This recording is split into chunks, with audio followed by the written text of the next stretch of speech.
Yo. I'm not dumb, but can't understand. Frick. Frick!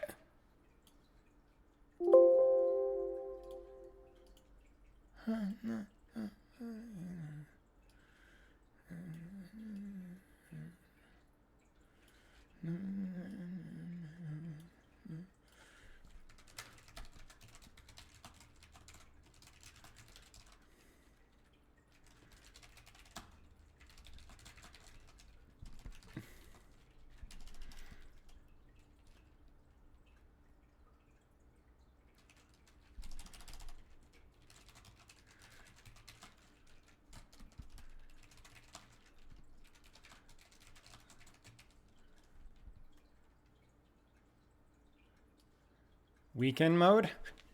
I mean, I just got out of the shower. That's the problem here. And yeah. I'm not done.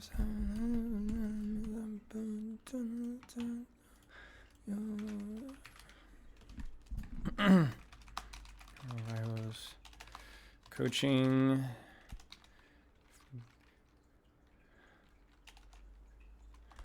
Let's go. Look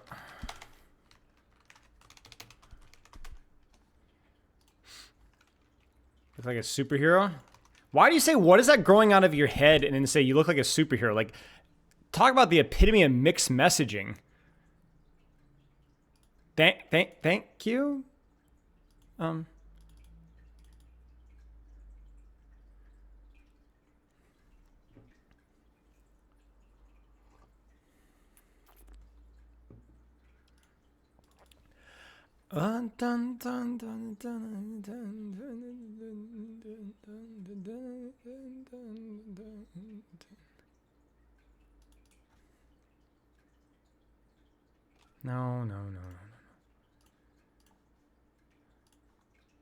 Doing a, I'll find out what we're gonna post here.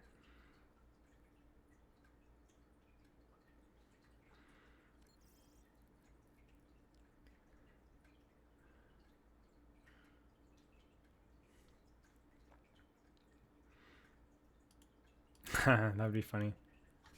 Let's see if that works.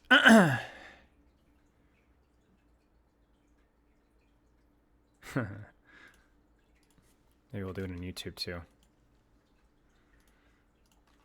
Iron Man Soy Jack.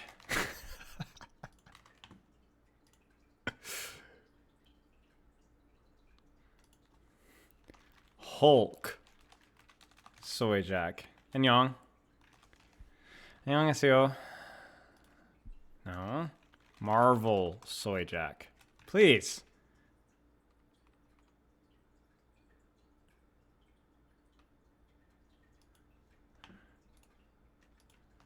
That works for me, I guess. Morning, everybody. Your hair got Ed. It's just extremely wet. Normally I have a chance to let it dry. Free Marvels Rivals coaching giveaways. Giveaway starting now. Try the frick up crabs.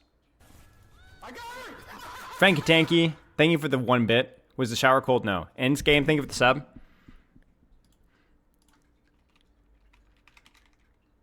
Why am I getting pinged? What is going on?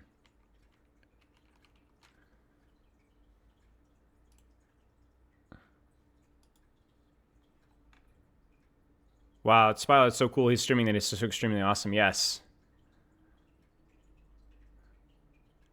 It's a little relaxed. Please beg you, review the Crazy Raccoons. Maybe Tazy Hazy. Drop it in content suggestions, will you, in my channel? Otherwise, I'll definitely forget. If Rivals got into a bigger esports market, you'll have a bigger tournament. Will you coach a team? No, not likely. I'm kind of done with pro coaching, like team coaching consistently. It's not worth the time or the effort. Doesn't make any money. It's not good for content. And I enjoy it in small doses, but I don't love it enough to commit full time. It's not that everything's about money. Like I actively make sacrifices every week with my content on what would be making me money because I don't enjoy it, nor do I believe in it. Not that there's anything wrong with it, but I've done the pro coaching thing for 4.5 years. I like it. There are aspects that I enjoyed, but it was not something that I wanted to do full time. So I like what I do full time now. I'll make note to do the pro match. What was the game you said? FTG versus what was the thing? We get it. You're washed. Crazy Raccoons. Yeah, FTG versus Crazy Raccoon. Got it. All right. I made note of it. I'll maybe look at it next Tuesday, maybe. Oh. Yeah, I am washed. I am clean. You guys couldn't relate. Let me shut down Overwatch here. How's everyone doing? How's everyone's Saturday going? This is a little too dark.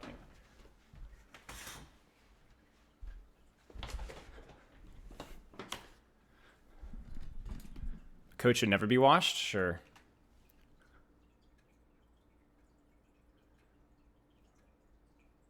Could a fish survive in milk? No.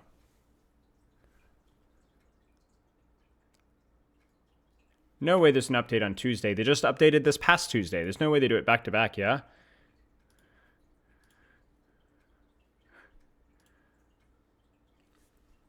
No way, right? Bug fix? Hope not. Hey, Ryoko. It's going well, mate. Get my socks on. Classic wouldn't wipe anyway. I mean, most patches don't. It's just the certain ones. I don't really know the logic, the rhyme or reason. I don't know enough about that crap. Am I going to do variety streams on different games? Potentially. That's something that people have been asking for years, but it's like one of the things that like everyone's interested in variety Spylo. But then you ask them what variety they want, and everyone's got a different answer, right? Variety games, cooking stream, workout stream, naked stream. Like it's just, the variety goes on and nobody really can kind of agree on what they want to see. So it depends. We'll see. As a coach, what is the most optimal time for eating lobster? Never. Don't ask me about lobster. Lobster and I have a bad relationship. I've told you about Lobster Fest in New Hampshire, right? Way too much dead lobster on my hands for hours and hours and hours. Could never. Thank you, Carter. I'm not always right about the patches, but I try to at least provide a little bit more of a balanced take, and I do actively avoid everyone else's opinion until I form my own. Well, okay, so in central New Hampshire, a little town called Center Harbor, I used to teach mixed martial arts and was head instructor there for many years. And they had an annual lobster fest. I want to say in the summer, it might have been June, July, something like that. And the lobster fest was basically, it was an older community, but it was a pretty big vacationing spot. And let me see if I can find a picture here.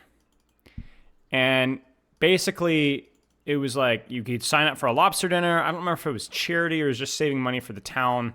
And I would volunteer at Lobster Fest and basically help out, not with the cooking, but I would help out with the seating the tables. And there's several hundred people there, 600, 700 people there. And basically cleaning up trash, taking out trash, helping seat people, helping people make their plates, because a lot of older folks, you know. And this is a picture. And basically, I'd be there for hours and hours and hours and hours just helping out. And lobsters are kind of gross, okay? So, like, whether you like to eat lobster or not, they're just kind of messy and grotty, okay? So, long story short, over the course of the event, you know, you're there for 3, 4, 5 hours, you're covered in lobster crap and juice and, yeah. So, you know, by the end, you're just like, you never want to see, smell, or feel a lobster again. And I used to do that every year. So, not the best. Not the best. Even if you did like lobsters, at the end, you would not like lobsters. And that's kind of where I always felt. And so after doing that for a couple of years, I didn't really love lobsters to begin with, but that definitely cemented.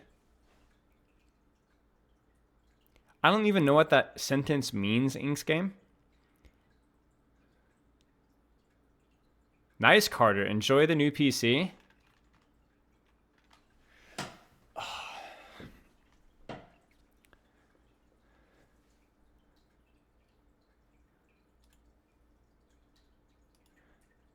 Min 1 max 3 can be good in pro scene? I don't think so. No. I doubt it. Okay. Coaching time. So, if you guys didn't see on Spylo Coaching, Spylo 2, I did my first Marvel Rivals official coaching session 4 days ago. Got posted yesterday. I've been asked frequently, do you do Marvel Rivals coaching? Do Marvel Rivals coaching? I made an unofficial announcement in my Discord that yes, as long as you give me a heads up ahead of time, and knowing that it's going to be more macro focused and mentality and training schedule focused, because that stuff is pretty equivalent. It's the same as Overwatch, right, for the most part. Okay, but I do like to talk a little bit more about micro. He told me that he was going to do Wolverine, so I took about 20-30 minutes to study up in some Wolverine guides, some high level Wolverine play, took extensive notes, and then we went into it, and it went pretty well. I think we had a good time. I felt like I was able to give good feedback. It was about platinum, so it wasn't like super high level stuff. And, you know, over time, maybe there's a couple of tiny details I got wrong, but the general playstyle loop, I think, was pretty good. So what we're going to do today is we're going to keep up that trend. So if you play Marvel Rivals and you want coaching, we're going to be doing a Nightbot giveaway. Here's what's going to happen. We're going to do a Nightbot giveaway. Bam! Everyone's going to enter. Bam! We're going to pick a winner. Bam! You're going to tell me what rank you are and what hero you are. Then we're going to pull up, I'm going to actually go to like YouTube, find a guide, find some pro play, take some notes, 5-10 minutes, speed run it. All right. We're going to do it together. We're going to kind of talk. You guys are going to give me some insight. Okay. What about this? What about that? Right. Yeah. What's up, Sprite? And then we're going to coach you for about 10-15 minutes. We're going to kind of do a speed run. Okay. Then we're going to move on. We're going to do another giveaway. We're going to go from there. We're going to do a handful of those. Is it easy to translate the coaching knowledge from Overwatch to Rivals? Yes. Yes. There are some specific micro things that I'm still learning, but I think also Rivals is more focused on, a little more focused on layering and tempo than Overwatch is, than just angles. But yes, a lot of it is. Can I get coached in Fortnite instead? True story, I have coached Fortnite. Never played it, not once. But I had a coaching session with a high-level Fortnite player. We talked a lot about his mentality, his decision-making with his positioning, his choices, his rotations, his micro and stuff. It was really funny. I was like, you know, hey, I've never done this before, and he's like, oh, it's fine. And I was asking questions. He's like, yeah, it's actually, it was fun. It was really funny. Yeah, Marvel Rivals jump scare. So I'll turn the audio down really fast here. Give me a second. Live game or replay codes? It will be replay codes. So if you have a Marvel Rivals replay code and you want some free coaching, I won't be able to get through everybody today. Realistically, will only be a handful, but I'll try to get through as many as I can. The game is still Overwatch. Yeah, I'm changing that right now. Thank you for the heads up. Okay, the same general principles, similar general principles. They're slightly different. Like I think sustain is a lot more powerful in Marvel Rivals. Like I said, layering is a lot more important than Rivals because positioning is more important in Overwatch in some aspects. But yeah, is this stream going to be entirely Marvel Rivals coaching? Potentially. We're going to be maybe looking at some pro play too, unrelated. Okay, let's do the giveaway right now. I'm going to pull up Nightbot. Waka. Oh, frick. I forgot to run OBS and shoot. I forgot to run OBS in administrator mode, so I'm going to have to do window capture, so it's going to be a little glitchy, but you guys will survive. Okay, let's do the giveaway. What's the term? Let's do... Okay, the word is coaching. Coaching.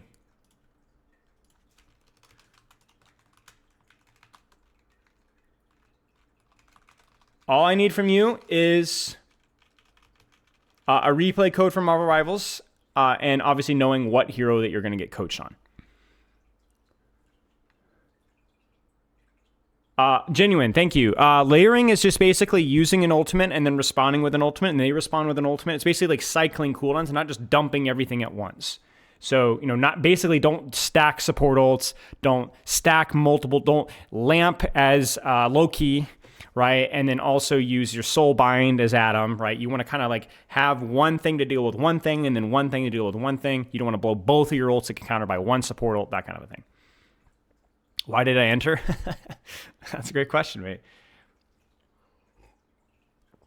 One rule, only one rule, no Wolverine for right now. Basically, once I coach a character, I'm going to blacklist that character for the stream. I've already coached Wolverine, so we're not going to do any Wolverine.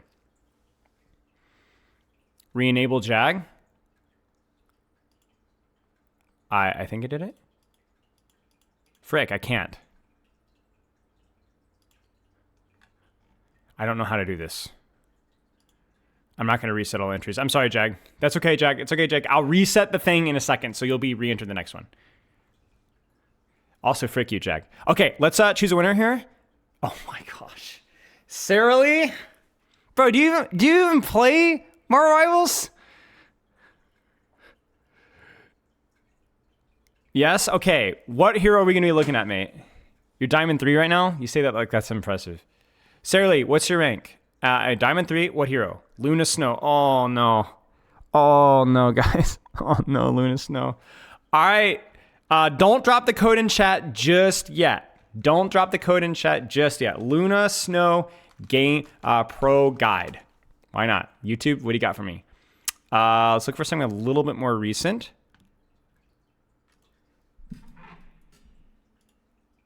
Luna player. If you want to play like a top 500 player, this is how you do so. I've been playing a lot of pubs.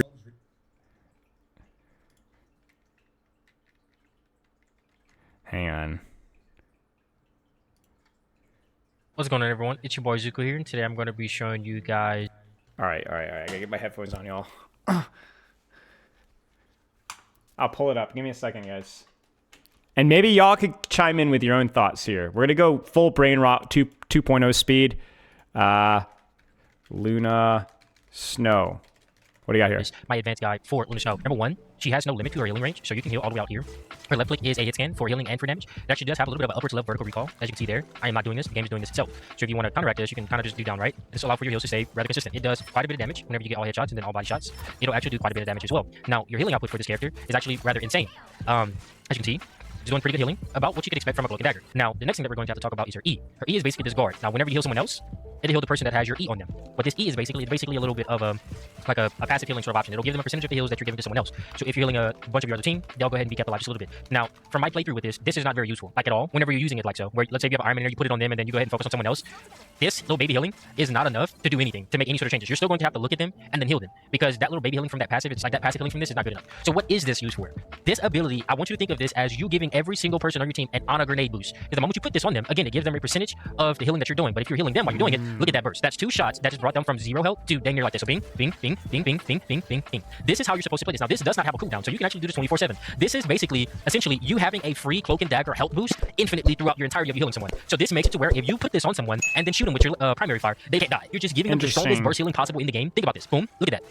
They're taking damage, right? Look at that. Bing, bing. That is disgusting. This is far greater than... I need a good look on that. Could somebody link the Marvel Rivals stats online? Let's see if I can find it before you guys. But if anyone wants to try and beat me to it, frick. Try like their official website. Heroes. I think I got it. No, I got it. I'm going to pull this up. I'm going to go through this guide. Then I'm going to look at the stats really fast. Even Loki's healing output. This is the strongest burst healing that you can give someone in the game, and for how easy it is to do, and the fire rate of this, and how easy it is to switch from one target to the next, this makes it to where that this alone is the exclusive way that you need to use your E. The passive healing, as you can see, this is not good enough. Like, I'm sorry, that's just not good enough. You're still going to have to aim at them. So you might as well just do it the way that I'm showing you now. That is going to give you the biggest bang for your buck, which is you put the honor grenade boost on them, and then you give them even more healing on top of the healing that you are already giving them. This becomes disgusting for this character's healing potential and what you're able to save people from. Let's talk about her right click. Her right click allows for you to free someone in place. This freeze is good. It allows for you to get a free right click. But just like Mantis, so she steals everything from all the other characters, so there's no need to play Mantis over this character. She can do the exact same tech that Mantis can, which is if you fire, you can actually still get you guaranteed damage from this and then finish off the kill. This is a very easy and effective way for you to kill literally anyone that is pressing you. And the cool thing about this is this actually starts your killing duration. So that's basically this ability here. Now this thing has no limit to your range and will go exactly where you are aiming at, no matter what the range is. For example, As you can see, it's going to go exactly at where you're aiming. So stop using this only whenever you're up close. Use this when you're far away to take someone out of the fight, to get a free burst for your entire team, or to set up a dive for your Spider-Man. What do you mean the cast time isn't worth it for the critical health? In other words, the animation, yeah. So animation of Snowflake worth it for HPS loss? Is that what you're saying? Or whoever it is. This is what this is used for. When I bring up my guide of what the best team comps is, I want you guys to come back to these videos and learn how to play these characters, because this is what this stuff is used for. This ability has no range limit. You are going to be able to hit someone no matter what the range is of this ability. Because of that, that makes it to where she's a very scary character. You just have to deal with the actual projectile speed of it, which is not bad, but it's good enough. So this is pretty good. And again, it starts your natural healing regeneration. Now the next ability we have is our left shift. Our left shift pierces, so heal your teammate and then do damage Chat, to the enemy. any pro Luna Snows so you'd recommend? I'll YouTube it, but I can't. Is there any recommendations? You want to use this whenever more than one person on your team needs healing. And there's sort of group number one. Wait, hang on. Our left shift pierces, so heal your teammate and then do damage to the enemy. This is also very effective. So you need to use this, number one, if you got low projectile speed of it, which is not bad, but it's good enough. So this is pretty good. And again, it starts your natural healing regeneration. Now the next ability we have is our left shift.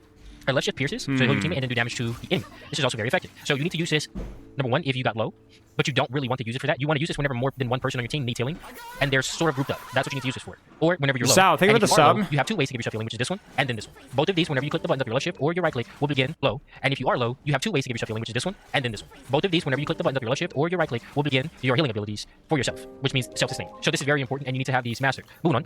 Your ultimate is not really as good as a lot of people think. There's actually a few damage outputs whenever you start stacking ultimates and stuff like that that can actually kill people outside of this. But nevertheless, it is pretty good at saving people. But as you can see, if you can see how fast I was healing, that is slower than your own actual healing. So you do not want to use this technically as a ultimate for healing, because your own healing output of this is actually faster than the healing output of your ultimate. That's how strong this is, by the way. It's better than your ultimate. It's just, this is AoE healing for you, so that's pretty cool, you know? But what you need to look at this as is, if there's no need for you to heal, then give your team the damage boost, and then cycle onto healing, but you want to stay in the damage boost, and then give them healing whenever they need it. This is how you use her ultimate. It is a damage boost ultimate. It is not an ability that is going to be used for you to give your team a bunch of healing. Once you heal...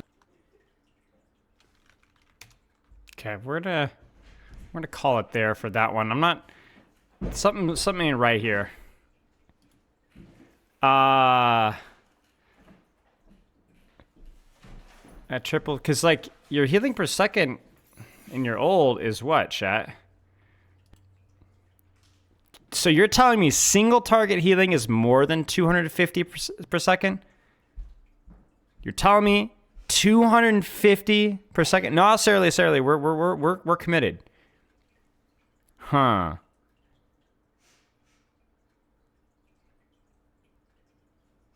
Okay. 20 damage per round, 60 damage, fall off. Okay, so damage does have fall off.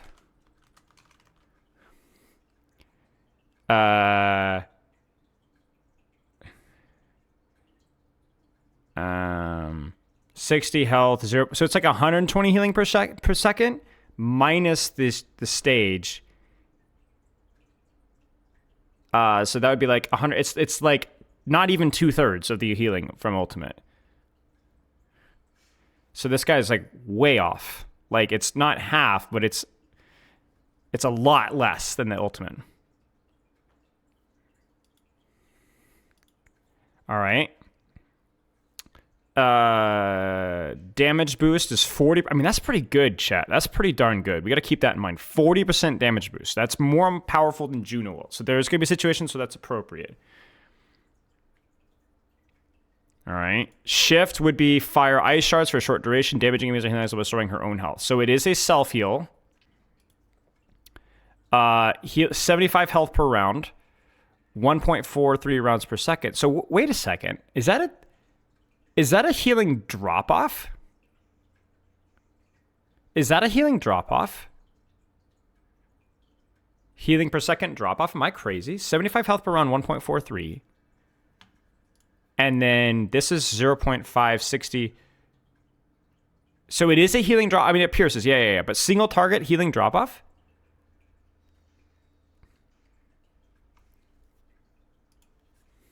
Does shift have single target healing drop off compared to normal? Seriously. 50 damage per round. And is the damage drop off too?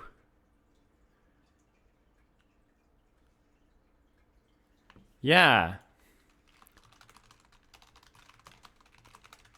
So it's better for like your self-preservation, basically. But you don't want to go out of your way to use it unless you're getting big cleave, right? In theory, right? So if you get cleave, good. If not, probably not. And you need to be hitting 2 people for it to be worth it. It always has to hit 2 people.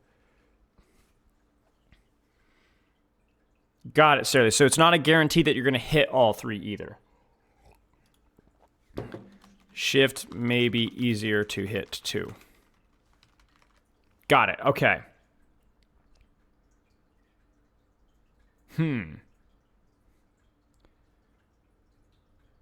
Yeah, the big thing is the self-heal. Yes, exactly. The self-heal.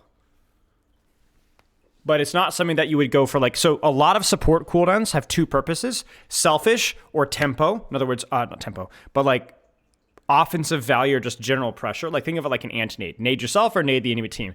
With shift, on paper, you'd think that it would be not just a self-defense cooldown, but something that allows you to give you an advantage to do more healing and more damage mid-fight. But maybe that's only the case if you're able to consistently cleave with it. Which, to be fair, Marvel, you probably should be able to consistently cleave with it. So we'll just keep that in mind.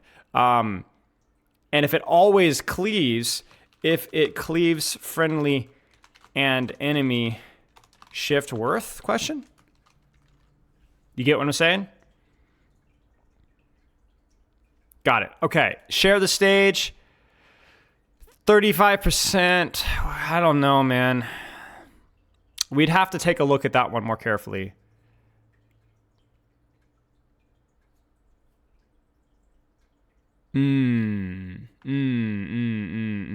True.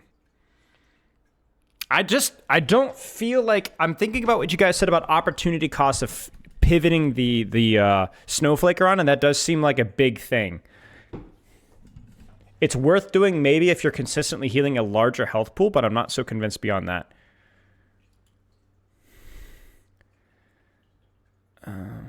There's a grace period with that. Passive.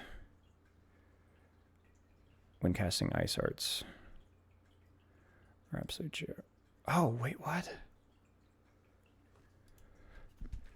Your right click freeze heals yourself. Interesting.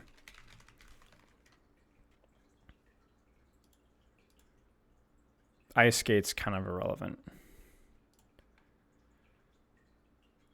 Team up with Namor and... Did she just do more healing with these guys? Namor, Jeff, team up. Like, just free value?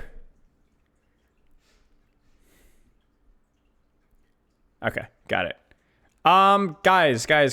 Pro Luna Snow gameplay. I don't want to guide. I just want to watch people play. I think Royal tapping 1. Check. You type 1 in chat.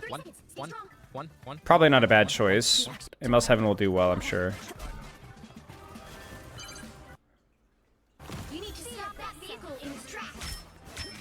Who did she just put that on?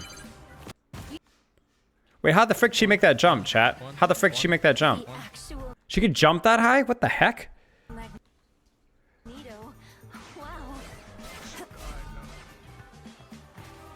She jumps high in ice. Jumps high in ice skate. Okay. Jacob, thank you for the sub. Okay, DPS Harmony Orb. Damage. Notice he popped his What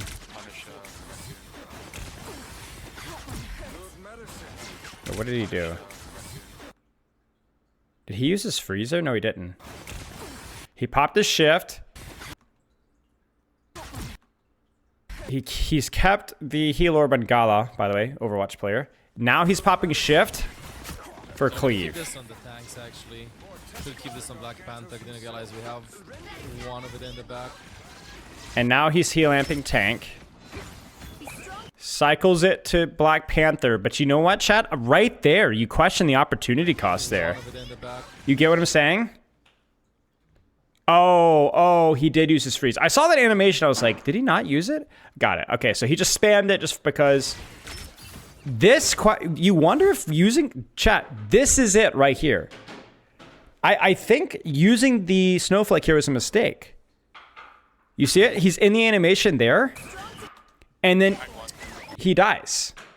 Would he have lived? I don't know. But there's your opportunity cost right there. Right there. You guys see that? He did not get a heal off before. He has no ammo though.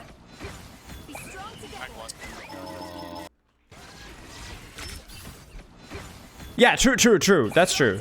But I mean, I guess that would be one of those questions. If he did have ammo, would it have worked? Yeah. He didn't have ammo, so it's irrelevant, but it is worth highlighting that, you know? Heal. Spams that. You gotta be kidding me. There's the freeze on the angle. Meant He pops shift. I think it's just for the cleave, chat. I think these tank trades, like, look at this right here. Heal damage. You see that? See back. And he's not really in danger of being dove. Where's the snowflake? Is it just tank line? I assume it's just tank line. Yeah, just tank line. Mantis flanking guy at half HP. Good luck in games today, ML. Notice he did not pivot his snowflake there because I don't think his Namor's in as aggressive of an angle to demand that kind of heal support. You think that shift was bad, to be honest? Okay, I wasn't fully sold on the cleave value there, so I'm glad to hear that. Push up a bit. There's the snowflake on his DPS. Push up. This Black Panther's obnoxious. This guy is not cycling his cooldowns well at all. Maybe he's mad at his tanks, I'm not sure. Helping right side. Focuses this there. Chat, again, is that shift worth it? Or did he not use it? So he cycles orb. Again, opportunity cost. Oh, he doesn't cycle orb. What does he do? Does he freeze? Oh, he freezes. He freezes. I'm not used to these animations. He tries to freeze. And then he shifts. But was that... I got you. Oh! Reload! Oh! Shift for reload. Infinite ammo. Okay, that is worth knowing. Okay, I must have missed that.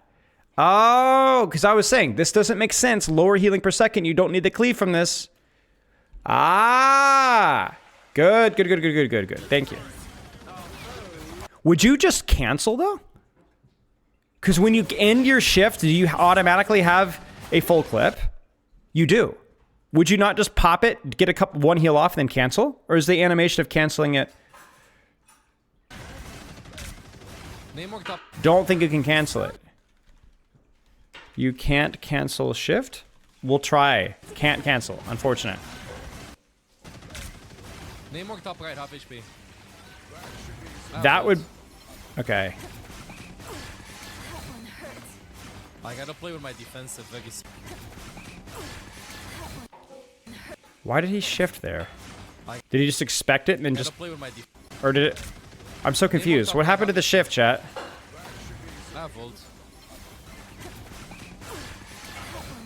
Wait. He has his key bounce flipped. Oh my gosh, I'm so stupid. He has his key bounce flipped. Look at the bottom. He has his key bounce flipped. That's why it's confusing me. The shift is on right click, the right click's on shift. Namor top right, half HP. Yeah, I mean, it makes sense. Yeah, so he tries to freeze tank there. Okay. We have low fuel, not yet.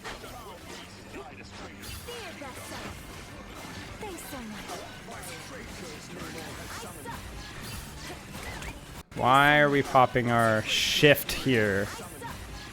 Why? Is it a reload? Must be reload.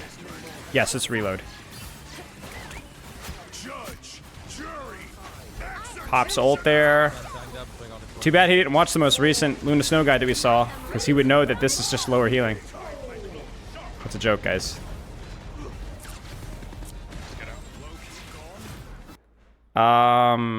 Shifts front line. I don't know if he hits it or not. Interesting. I will watch one more fight and then we're gonna cook. Wait, is this ice reload as well? No, never. It doesn't. Wait. No, it doesn't. Coming to you. What do you mean pre-patch? I'm not in the know. I don't know, chat. What do I not know? 5v6. Oh, for the ultimate. Yeah, yeah. For the ultimate. I didn't understand what you were saying. He misses the ice there. I really don't like his ice usage, honestly. It feels very lazy. I think, obviously, like, you stream a lot of games, so you're probably not fully invested. But I like, man, there's, like, so many situations when I see, like, this guy's already used bubble. My gosh, like, this is the freest freeze in the history of the universe.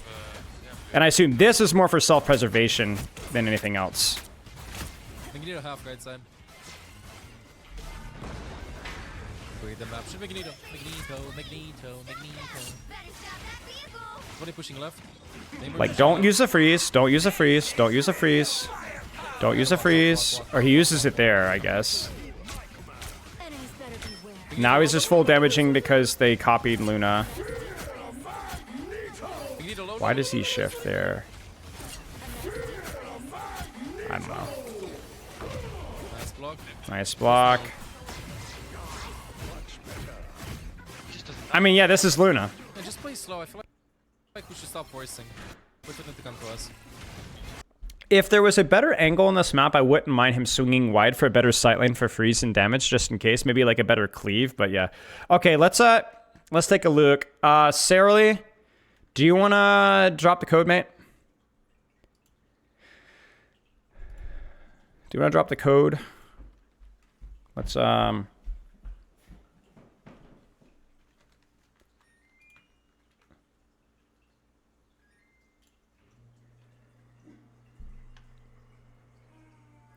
Got it. Okay, so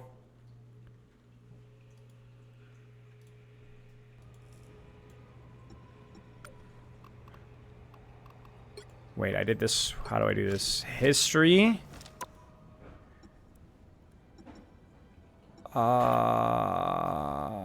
Wait. No, how do you do it, Chad? How do you do it?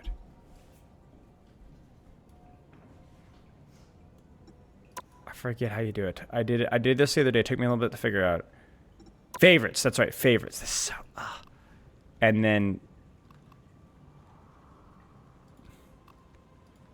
there. Okay. Thank you.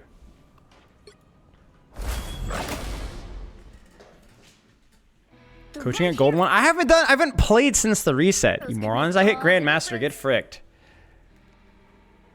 Okay, and the freaking key binds you. I don't think you could change the key binds, can you, chat? It's really annoying. Superpowers Well, are amazing. yeah. At least I hit Grandmaster with like sub 200 games or something stupid like that. I didn't have like those negative win rates. Maybe I can do both. Okay, let's take a look here. So first thing to point out here is your comp sucks. No, it's fine. I think like the obvious orb choice here is Doctor Strange or Magic if you have LOS on her, or Cap if you can get him. So yeah, let's see. Yeah, I one-trick Jim, Bucky. You have to stop them from securing the mission area. This place makes my skin crawl. Glow up. Everybody needs a Sure, I like the orbs on the Captain America. Is LOS with orb something that's important? Thank you. Oh, it doesn't care about LOS. All right, well then I feel like Captain America is probably pretty good. That's crazy. That's actually insane. That's insane. All right, what do you got here? Should quickly as you can. I freaking hate the replay viewer in this game. So we pop our shift for cleave and for self-heal. You should freeze as fast as you can. That should have been a freeze for me. You missed an opportunity to freeze there. I know you're worried about Doctor Strange because it is a Doctor Strange portal, but that is just throw it down main. Seriously. That's what we talk about tempo, especially with an active shift. You don't need it for self-preservation here. It's okay. And then also here, I am for battle. Sorry, soldier. are you just not heal? Like, where's the healing here? I guess you're just damaging. Wide open. Just in the nick of Okay, so needed a freeze there. We needed a shift. We probably needed to rotate to a better sight lane. It's okay. But honestly, this game is feeling a little messy at the moment. There's the freeze. But honestly, I think the early freeze then rotate would have been a better strat here. Better freeze than rotate. Okay, next. Early freeze and rotate. Early freeze and rotate. I'm hurt. Who the frick is... Who is Orb? I'll get you now. Papa, who is Orb? You need to stop that vehicle in its tracks. Enemy ahead. Prepare. I mean, a Cappy or Magic need to be orbed here. I'm hurt. Thanks so much. Just in time. Thanks. Okay, there's the orb. Stop that vehicle. Need to take some space here. Freeze. So I think this is where you need to do a better job reading the battlefield here. I think you need to look at the space that your team has and actually fill the space. The problem with your current positioning right now is they have applied pressure and then your team has taken space. Your job is to complement that space, right? Like your job is to fill the gap where the space is. Chat, what angle is open to us right now for better sightlines and better support? Really simple, right? We need to be filling that gap on left. We need to be filling that gap on left. It's absolutely wide open for better vision.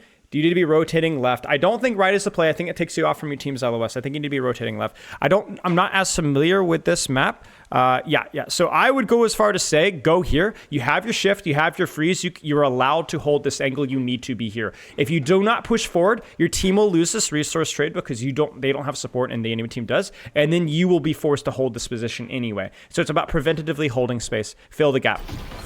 A nice deep freeze. I honestly don't like the shift either. You're not getting cleave out of this because you actually haven't put yourself at any sort of risk. There's no benefit to using this. So you need to walk forward here. You desperately need to walk forward and then have your shift and freeze as a get out of jail free card. See, that's the thing from Overwatch that we can learn. You're allowed to take more aggressive angles as long as you have fill in the blank. You have your shift, you have your freeze. You don't have to use it if you don't want to, if you want to use it to hold an angle here. A nice deep freeze. Right, position area where you heal better. Exactly. This is not good. I don't mind the orb usage here, right? But like this is a great example right here. This is also a more aggressive angle, but this is an angle that you probably wish that you had shift for. By the way, given the distance that you're here and the fact that this team fight's like actually breaking out, I would also not be hesitating to use my freeze here. Like, you've seen this Hulk take a commitment here. This is free. This is free right here. This is utility right here. Put this guy in ice. Oh, I see what you mean, Angst Gaming. I didn't know that this was a thing. You're right. I didn't know this was a thing. What did we freeze? Yeah, you just kind of froze the clump, but like... I'll be ship-shape in no time. Need some help. Enemy in front. A nice deep freeze. Yes. Did we need to reload with that? A nice deep. Yeah, we didn't. We didn't need to reload with that. This is a mistake. This is a mistake. This is kind of the situations where like I would in my spirit press the shift because it feels like it should be better than my normal primary fire, but it's not. It's not. You get what I'm saying? So this feels like a mistake. Us against the world. So this is a great example of Marvel Rivals support. You don't take the space given to you. You don't use the utility that you have soon enough. You then press an ability that does not really enhance your healing capability when you need it to enhance your healing capability, and your team slowly dies. Support in Marvel Rivals is all about maximizing your indirect value, maximizing the little bit of output here and your missing output. So the enemy, eventually your tank loses the tank line trade because you're not doing as much as you should.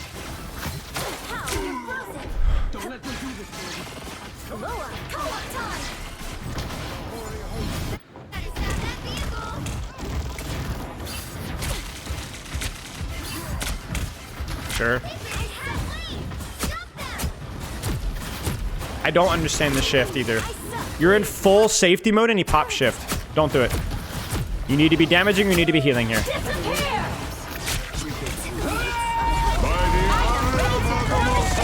Beautiful. All about ult tracking. Ult tracking, I would argue, is more important in Rivals than it is in Overwatch. As a support. This ultimate is so stupid. That being said, at the same rule with trance, when you're about here, you need to be getting out of dodge. You need to be thinking about what's my next position here. Do I want to pull left? I probably want to pull back, but you need to find cover here. This is not where you want to be. This is not where you want to be. Yeah, self-heal from the shift needed there, 100%. Okay, next fight. Take the space, you have cooldowns. What do you got? Okay.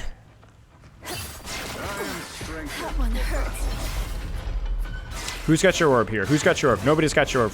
Nobody's got your orb. Nobody's got your orb. Nobody's got your orb. Use your orb. Use your orb. Sir, use your orb. Orb. Orb. Orb. Orb. Orb. Ma'am. Orb. Orb. Orb. Orb. Orb. You must orb. That's okay. Orb. Anybody here. I think you've got like 4 people taking aggressive space. Use it. This is fine. This freeze is also really good here. And I actually think if you see an opportunity to cleave, you can ego your shift given the distance between yourself and the enemy team. I wouldn't say that you need to, but yeah.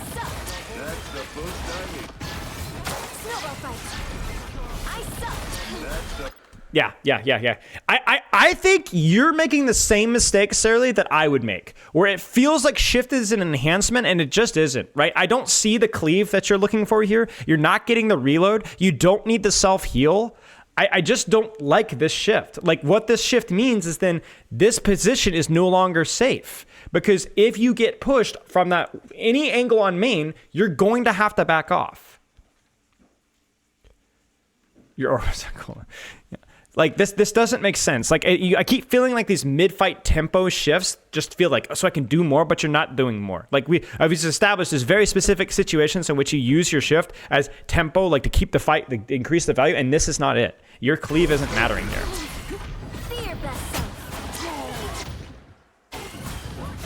Yeah, it's like Wolverine's passive, the orb is.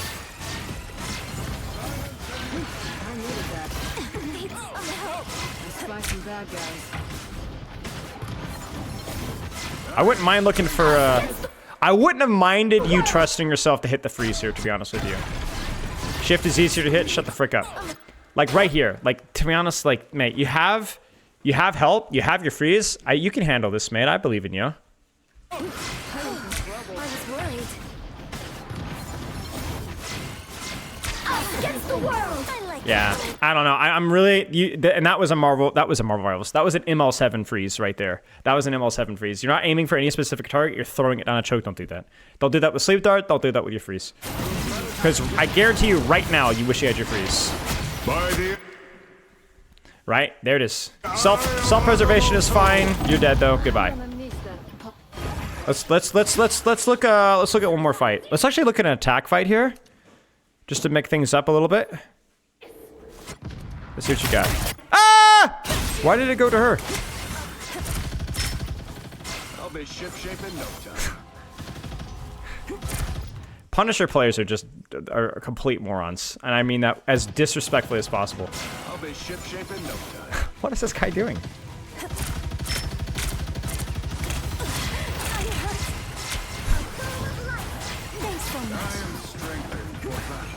Wait, did you need the shift here?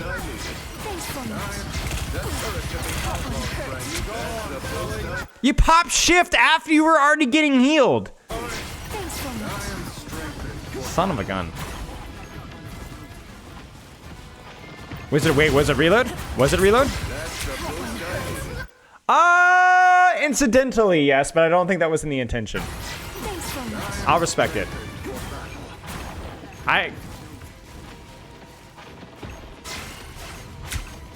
See, like, this is the type of angle that, like, I think even in Marvel Rivals is situationally appropriate, right? Like, I know this might get you flamed sometimes, but I do think that you benefit a lot from the sightline in terms of, like, the cleave, the crossfire, like, it's good. But this is just not an angle that I feel confident in taking without my shift. Yeah, exactly, Sarah Lee. Like, you've got the right mindset, right? It's exactly it, right? You can't earn this angle without your shift. Because this is a heal bot angle, right? It's fine. Oh, and honestly, I would not even use my freeze. The same logic with which I need shift to hold that angle, I definitely need freeze to hold that angle, and he didn't have it. So you're kind of trolling here. And see, the problem is then you have to rotate away because you don't feel confident, and then you rotate away, and then you have downtime, and then now you're not healing, and now you get flamed for taking the angle. So I can live with the angle. You need the soft heal now, yeah. But yeah. That would be where shift would be good, even for cleave, just there. I didn't see the freeze. Stop with the freeze. I don't think the angle is that bad. You had a good heal bot angle. If you had shift, you had your freeze, then I think you can hold that no problem and get a lot of extra value. I was worried. I like the cold. This one's probably fine because I think you're definitely going to get some cleave here. Again, the freeze just to Narnia. Stop looking at red, aim for a specific target. Against the world. To be center stage. Be ready. Ready to put on a show. Sure. Just like I saw on TV. Be willing to swap the damage boost when and where. I don't hate this. Like this fight was not a guaranteed win. Good use of not using your shift there. Shift now, if you need it. Okay, no, we're good. Yeah, I don't hate that ultimate. Does it only heal the target if you're actually healing somebody? Yes, from what I know, it's only healing somebody if you're healing somebody else. The question is, if you heal somebody that's full HP, will it count? I don't think it does, but I honestly don't know. Okay. Main takeaway for me, Sarah Lee, is like I want you to utilize your cooldowns as an insurance to take a more aggressive sightline, not necessarily to take a flank or anything, but just to take a more aggressive angle. And then be really cautious about you forget about orbs sometimes, but the big one is that you use shift to enhance your abilities, but realizing that that's not necessarily the case. It's situational, right? It doesn't necessarily make you better. It makes you safer personally and cleave. I mean, you know these things, but it is something that you're kind of pressing. And then the final thing would be like your freeze usage is really kind of just throwing it down. So you're not only, you're missing opportunities to like make a play like on Hulk or on Star-Lord, and then you're just kind of throwing it down here, and even if it does hit somebody, they can get woken up right away. So I think it's okay to like use it in a situation to win a tank trade, but you could tell there isn't a lot of thought put into it. So, but yeah, okay. Any questions, chat? Any concerns? Any criticisms before we move on to the next hero? Thank you, Sarah Lee. Can I go next? I don't know. We're gonna reset the giveaway. Bro, it's 40%. Or no, Snowflake is 35%. You're thinking about the damage boost from the ult. You guys are talking about literally two different things. You're talking about the heal percentage and then the damage boost percentage. Freaking Ralph. This is why British people just... do I need to elaborate? Do you have to be in a Discord to have a game review, or is it just viewers? Just viewers, yeah. You could just toss in a code if you win the giveaway. When do I throw anti as Luna? That's the secret. I'm not going to tell you. Sorry. If you're a tier 25 patron, I might tell you. What should Tank do when she gets dove? I mean, it's not your responsibility. Just put out pressure. Do your job.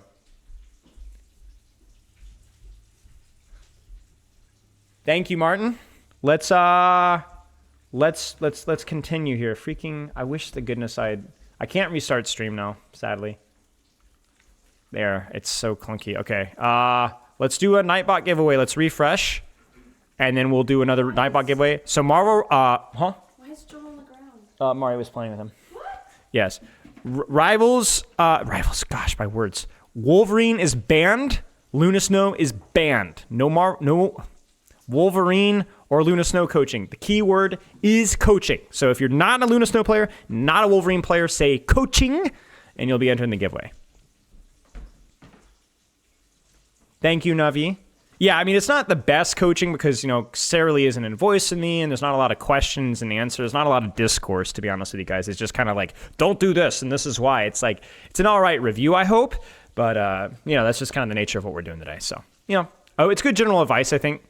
Thank you, Sarah Lee, for offering your services, mate. That was really good to look at.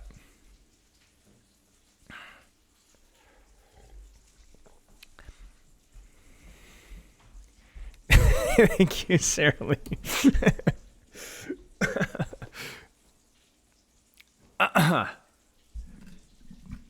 Ban Banner and Storm as well. I don't mind. I think even if they do get nerfed or whatever, they're still gonna have like similar gameplay loops. Thank you, Navi. I appreciate it. Love it when Wolverine and Luna are banned. Actually, that's so true. That's really funny. Yeah. All right. Yeah, nobody's consistent with applying the practices, mate. Knowledge does not equal skill. Seriously. No, Sarah, you're not allowed to enter again. Yeah, if you've already gotten coach, you're not allowed to enter. All right. Squire. What hero are we looking at, mate? Don't drop your code just yet, but what hero are we looking at? We'll do some study. I don't think stream is laggy. Oh, yeah, it is laggy. That's Marvel Rivals right there for you. The face camera is laggy for sure. It's not the internet. It's like, yeah. Cloak and Dagger and Invisible Woman. Let's focus on one. Which one would you prefer?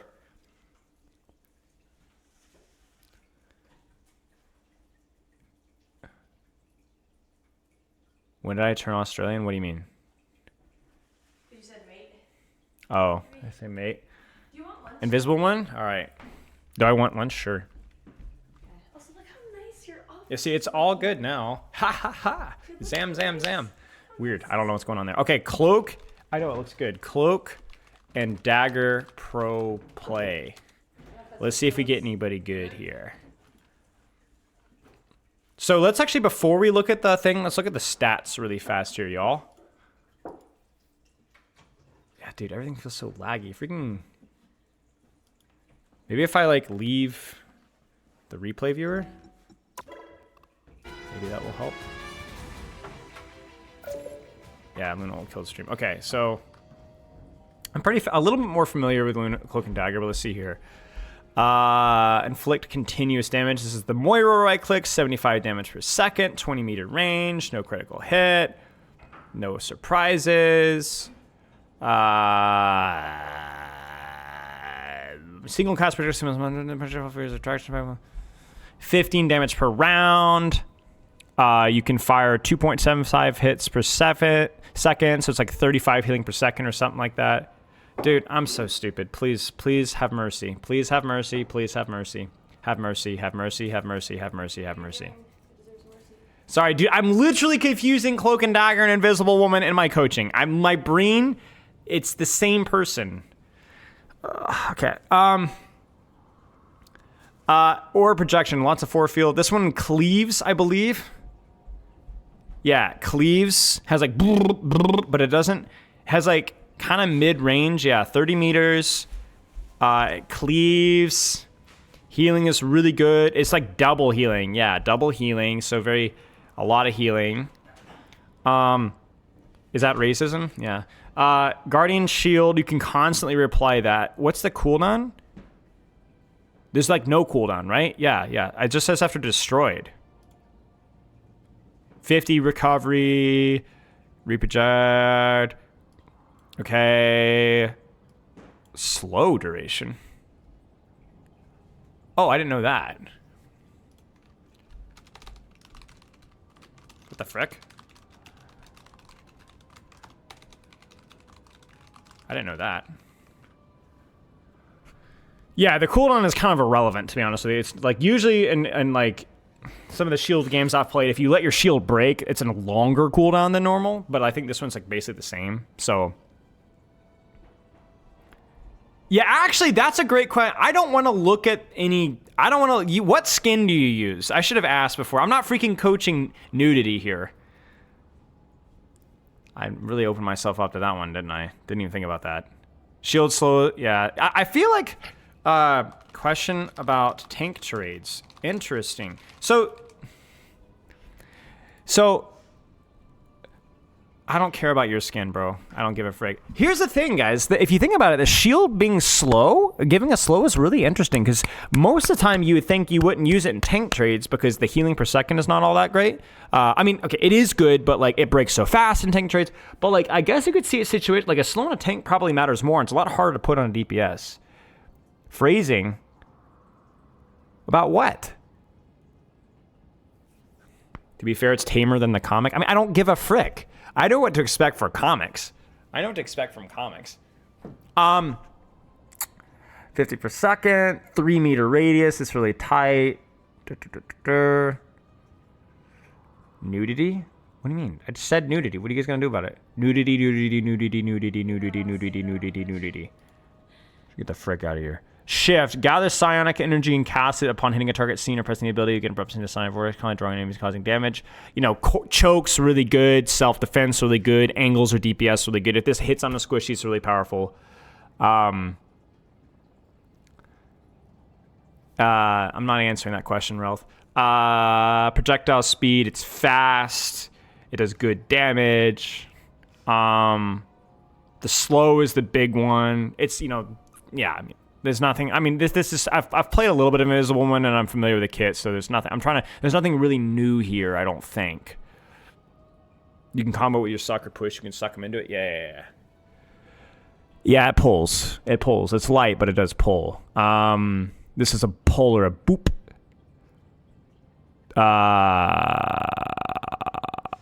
Pull a bit weaker than push. Makes sense though, because that would be kind of broken. Dono wall? Who did I dono wall? Oh, yeah. I dono wall that.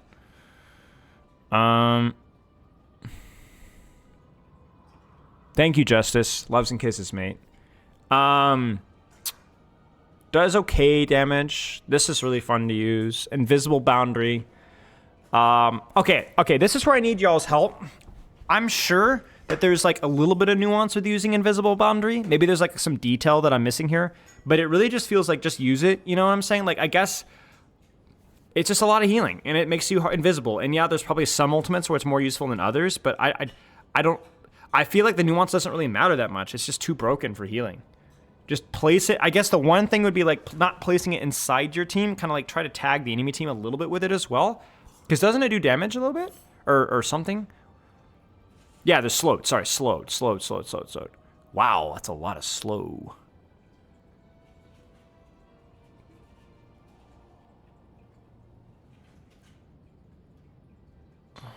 Yeah, so just sustain ult.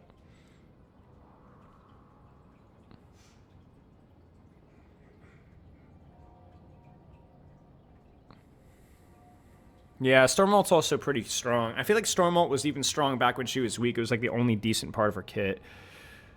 Yeah. Frick me, man. Support ults, bro. I'm just depressing. Okay, nothing super crazy, though. I'm just like, yeah, okay. In general, placement important. You can't move it. Like, you can't move it like you can with Mantis ult and certainly Luna ult, right? Storm is functionally invulnerability during ult. Yeah, exactly. Crazy to me. That, when I compare Storm's ult versus like Mr. Fantastic, you know, no, anyway. You my leash. Thanks. Don't complain. I'm not complaining. It looks good.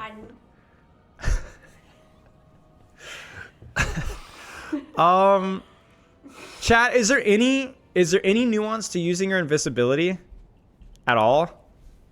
Outside of you saving your space in case you get dove so that you can quickly enter stealth?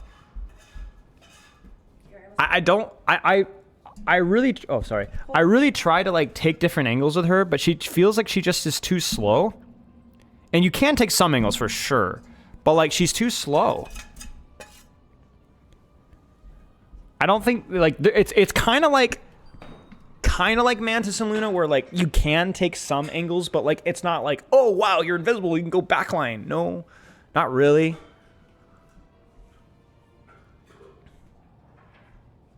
Yeah, and you don't get speed. So it's like super niche. I remember there was some questions. There's some people when I was saying that like I liked her kit, but like the execution, you're not really allowed to do a lot of like super creative things. People are like, yeah, but you can like flank maybe and stuff. And I'm like, are you sure? You sure about that? Because like she feels so slow. Super situational. Speed from the initial jump. That is true. That is true. Yep. I think it's more like you use the stealth if you get dove. So like the way to think about it is, remember how I was talking to Sarah Lee about like you could take this angle if you have your shift, right? I think it's the same thing. If you could take this angle, if you have your space, because it's what puts you invisible. It's like decent at disengaging from a more aggressive angle, but it's not like you can't like flank or do anything crazy with it. So you just like take an angle, you get dove, you jump out, immediately enter stealth, start healing yourself. Maybe you could combo that with like your shift or E or whatever, you know? Tis a disengage while the supports have stuns. Yeah. So space, other CDs are angle enablers as defenders to defend yourself.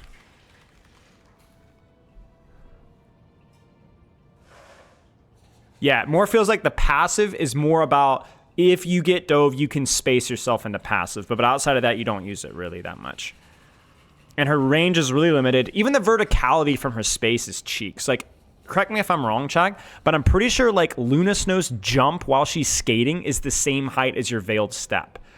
So there's like a lot of high grounds that you can't get to. It's only like the most basic low tier. So you just kind of, you know what I'm saying? Fabs in her powers. Wait, how does this work? Oh, it's just more healing. Shooting the floor at close range ups your healing DPS. Shooting floor ups DPS. Is it just a bounce tech? Fewer misses? How does that work? Oh, fewer misses, kills, distance traveled, so come back faster. I see. So it goes bam, and it comes right back to you because it hits the floor. It can't go through, but if you go aim at somebody, it goes through them, right? So you compromise your cleave for better single target stuff. Aim at floor to compromise cleave for faster. Got it. Great. Yeah, exactly, Brax. The longer, I mean, you and I, Brax, both know you miss the long range whip shot. You're just like, crap. 7 years before it comes back, and you just get shot in the head. Yeah. Wouldn't it double hit? I don't know how that works, to be honest with you.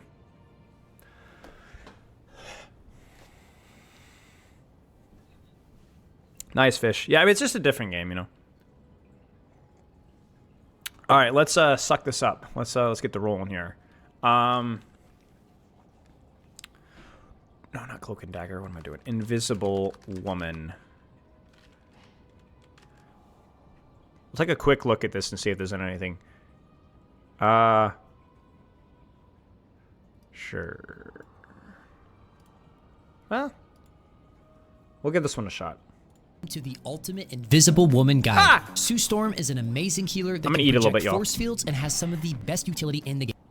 In this guide, I'll be covering Sue's combos, playstyles, advanced tips, and more. Yeah, So maybe whether you're a watch some complete beginner Invisible or a Woman. high-ranking player, this video is for you. Sue is a healing strategist with multiple ways to protect herself and an ultimate that can completely change every single team fight. Her kit is quite simple. Her primary fire is a piercing shot that both heals allies and damages enemies before returning to Sue like a boomerang. Her right-click projects a force field shield onto allies, providing anyone on her team with some healing over time. Her shift ability is a vortex that continuously damages enemies and sucks them in. Her E ability can either push enemies away or pull them in. Her passive lets her turn completely invisible after being out of combat. She has a double jump, which also turns her invisible. And her ultimate is a massive healing circle, which turns your entire team invisible. So let's go over each ability and teach you how to efficiently use each one. Sue's primary fire is a medium-range piercing shot that goes through allies and enemies. The shot also returns to you just like a boomerang, so to get maximum value, you're always going to want to position at the back of your team so that your shots pierce through your team, healing all of them, and those same shots will Not a heal be bot. hitting enemies as well. These shots can't headshot, so you can spend more of your time focusing on positioning and finding ways to maximize how many heroes these shots are hitting rather than going for precision aiming. One trick to her primary fire is that if you find yourself in a 1v1 scenario, you can fire directly at the enemy's feet instead of through their bodies, and since your shots will be bouncing off the ground, both ticks of your damage will be hitting at once for more consistent burst. Sue's right click is this 300 HP shield that you can reposition infinitely if you keep spamming right click, and the shield also gives healing over time and can block entire enemy ultimates. However, you can also recall this ability, which takes the shield entirely, placing it on a cooldown before you can cast it again. This cooldown will be longer the more your shield has been damaged, and it will be extra long if you've let the shield become destroyed. Since this is a targeted ability, it is a perfect tool to heal teammates with high mobility or flyers, since you can just keep spamming the shield shield on top of them without having to hit your left click shots. This shield also doubles as a miniature portable Doctor Strange shield. I like placing it on top of my DPS, that way they can hold line of sight and keep pressuring enemies without taking damage, which is especially nice for flyers. And if you're low health, you can just plop the shield on one of your teammates in the backline and stand next to it, essentially making it a miniature health pack. So just always try to make sure that you're repositioning your shield and picking it up when you don't need it. That way it can always be at full HP when you do need it. Sue's E ability allows you to either push enemies away or pull them towards you, dealing a bit of damage as well. Your E has some incredible range, and it can push and pull multiple enemies. Now this is a wildly powerful tool with tons of different uses. It can be used defensively and offensively. So let's start with some of its defensive uses. You can use it to push melee enemies that are diving you away from you and your team, creating a bit of space so that you can abuse your range advantage. You can interrupt and push back characters that are mid-jump like the Hulk or Venom. You can interrupt combo-dependent heroes like Black Panther and Spider-Man, and pushing enemies away in general is just a very high-value defense tool. But you can also use this E ability to suck enemies into your team. For instance, you can pull an enemy that's a little too separated from their team into your team, creating an easy pick for your team to jump on. Also, if your team has already won a team fight, this is a great tool to pick off and stagger straggling enemies that are trying to run away from your team. Your E ability can also be used in combination with your invisibility, so you can sneak around the map finding a good angle and push or pull enemies in choke points, or just generally into places they don't want to be. For instance, if an enemy Doctor Strange is flying into the air setting up a huge ultimate on your team, and you notice this, you can push him away, putting his flight ability on cooldown and saving your entire team from his ultimate. Sue's shift ability fires out a psionic vortex that creates a field that damages, slows, and sucks enemies towards the center of the vortex. After you shoot this ability, it will continue to fly forever until it collides with an enemy hero or terrain. Now, this ability does really good damage, especially if you can keep enemies in it for the full duration, because it does last several seconds. Try to throw this into choke points on contested objectives and generally just in spaces that enemies are wanting or needing to occupy. Your shift ability can also knock down flyers that are inside the vortex, making it a great anti-air tool as well. Now, of course, the invisible woman can go invisible, and she has two ways to activate her stealth. That is going to be double jumping, which will instantly turn you invisible, or being out of combat for a few seconds will also trigger it. While invisible, you will heal over time, so this is a great tool to keep yourself alive if your team's other strategist isn't healing you or has been KO'd. The idea is that if the enemy gets the drop on you, you want to double jump and then disappear to reposition into a safe area or closer to your team. Using any ability or taking any form of damage or crowd control will break your stealth, so you need to be careful where you step and not walk through the line of fire. Also, when you're invisible, the enemies can still hear your footsteps, so sometimes you'll want to stand still when you're invisible, that way you can catch the enemies by surprise or hide without getting caught. Sue's ultimate is a massive circle that heals your team in a huge area. This ability also turns all of your teammates and enemies inside of it invisible to anyone outside of it. This ult also slows any enemies that walk through the barrier of the ultimate, turning them into easy targets if they decide to enter or leave the circle. This is an incredible tool for teamfights, not just for the healing, but also for the fantastic utility that it brings. It makes it so precision-based enemies like Hawkeye and Hela are nearly worthless, since they now can't see who they're firing at to line up headshots. This ultimate really feels like a win teamfight button used properly. Just make sure you're placing the ult in an area where the teamfight will continue to take place. It's not like Luna Snow's ult where you can pop it and then move with your team into new areas. And Sue's ultimate is an amazing ult to pop as a counter to when the enemy uses ults, and this is primarily how you're going to want to use this ultimate, to survive enemy ults. If the enemy uses Doctor Strange ult, Star-Lord ult, Storm ult, and so many others, can reactively use the Invisible Woman's ult to safely nullify and survive through multiple enemy ults. It's also great to use as a counter ult against enemy support ults, since if it's popped after theirs, your Yeah, so you walk into it and it slows, I think. this will continue healing long after their ults has ended. If enemy ults start getting popped and things are looking ugly, you can make your entire team disappear and turn the teamfight in your favor. Also, if the map changes after you've placed your ultimate, your ult actually moves with the map as well, which I think is a cool interaction, but it can lose you the game if you're not careful. Now let's talk about some of Sue's strengths as a character. Sue's ability to move enemies is incredibly powerful for setting up combos. Alright. I don't think I need help with this. But, yeah, good. Good stuff. Okay.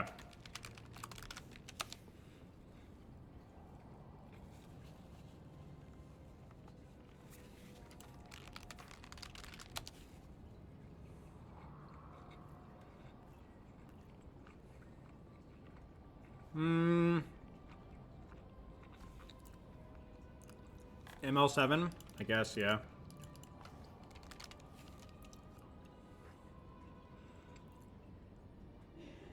Oh, wait, you can, Surly?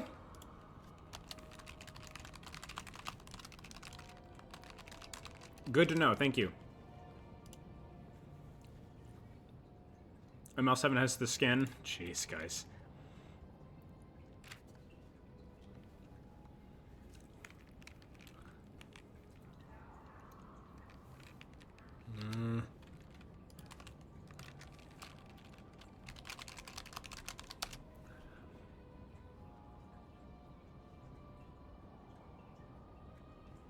Honestly, why not?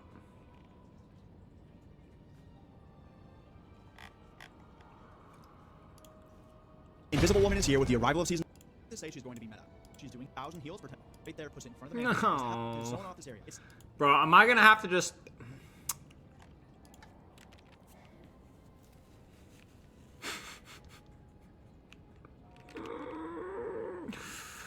Oh, okay. Yeah, well, okay. It was fun while it lasted, I guess. Where'd I go?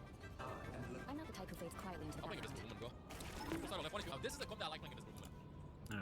Alright. Is this highlights? I don't want a highlight video. I just want a full game if I can. Maybe not. Okay, I see. What do I come on, go? Yeah, like, P1 HP, 1 HP. Have the range to get to them. What did I know? Full start left, 1 HP, 1 HP, 1 HP. I'm ulting main, 1. No. This is not the video. This is not the video. I don't want highlights. This is with goofy music. We needed like an actual, just straight up game.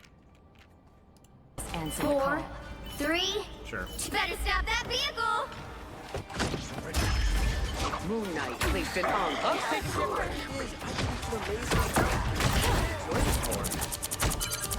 You need to stop that vehicle in its tracks. A little extra The oomph. web needs you. The Weaver needs you, Spider Zero. Clear the way. Vortex field. No worries. I've got your back. Khonshu's gonna be buried. Someone willing to help?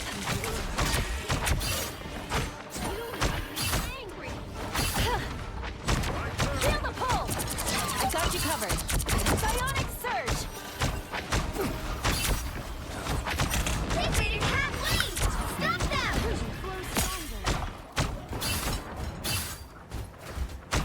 Vortex field. Psionic burst. Follow us, Zero. No worries. I got your back. and on. Vortex field. There's still a chance to stop them. I've always been a heavy hitter. Psionic surge. We are undefeatable. Friends, gather around. Disappear. Focus on the back. This one is gone. Other Am I invisible? Disappear. Time. Thanks. Clearly, you needed some help. I am here. You get a weapon! You get a weapon! You can always Again!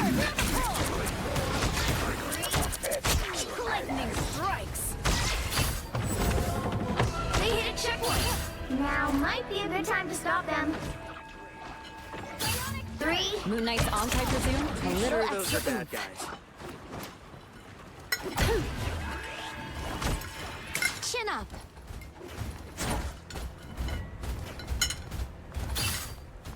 Better stop that vehicle. This hunk is gone.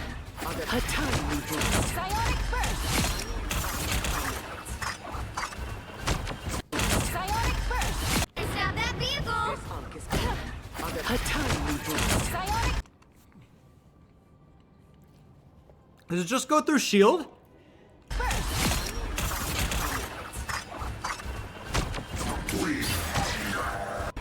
What do you mean no? Other a tiny bit. Am I missing something here? Psionic burst. Maybe it's just a weird ping or like. Okay, it's good to know. Burst. Alright, I no. We're gonna stop there and we're gonna get into coaching. This is support, by the way. Like this is the. I remember I had a conversation probably a year ago. People were asking me, who is the streamer? What are the streamers that you feel like could be pro level if they like apply themselves to like high level gameplay? And we talked about Chasm, who kind of has a history of pro play, to be fair. And ML7. I think ML7, especially on a couple of his strengths, was at, like, if he applied himself, he could be really, really good at the game. You know what I'm saying? I think that he's very... What am I watching? What am I watching?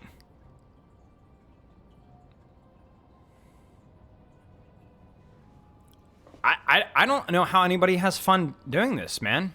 It's just not my cup of tea. It's not even the game. It's that role. That role is just something else, man.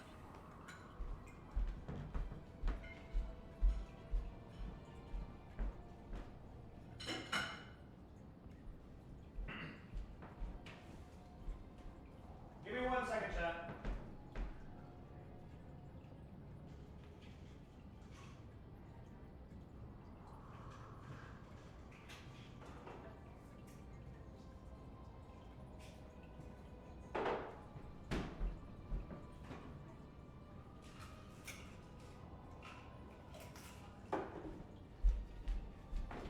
Alright, sorry.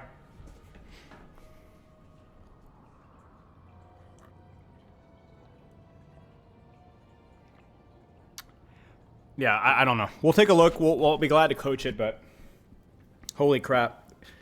I mean, ML7, like, it just looks like the most autopiloted support gameplay I've ever seen in my life. He's just kind of throwing abilities at chokes, pulling people whenever, pushing people whenever, throws an ult on main, and doesn't feed with his positioning. And repositioning shield, to be fair, I think that was, you know, relatively important, but holy crap. Yikes. Shoot the covert, mate. I think like we're good to go.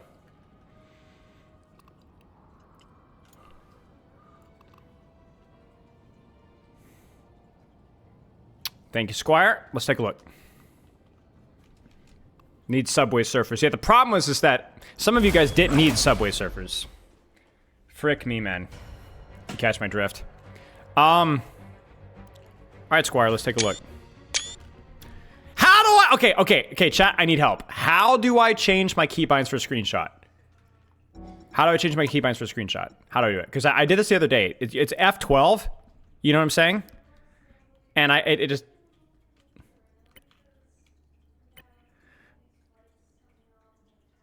It's a Steam setting? Oh. Hang on, I'm going to have to pull up freaking Steam then. Hang on. Hang on. Steam, where is it?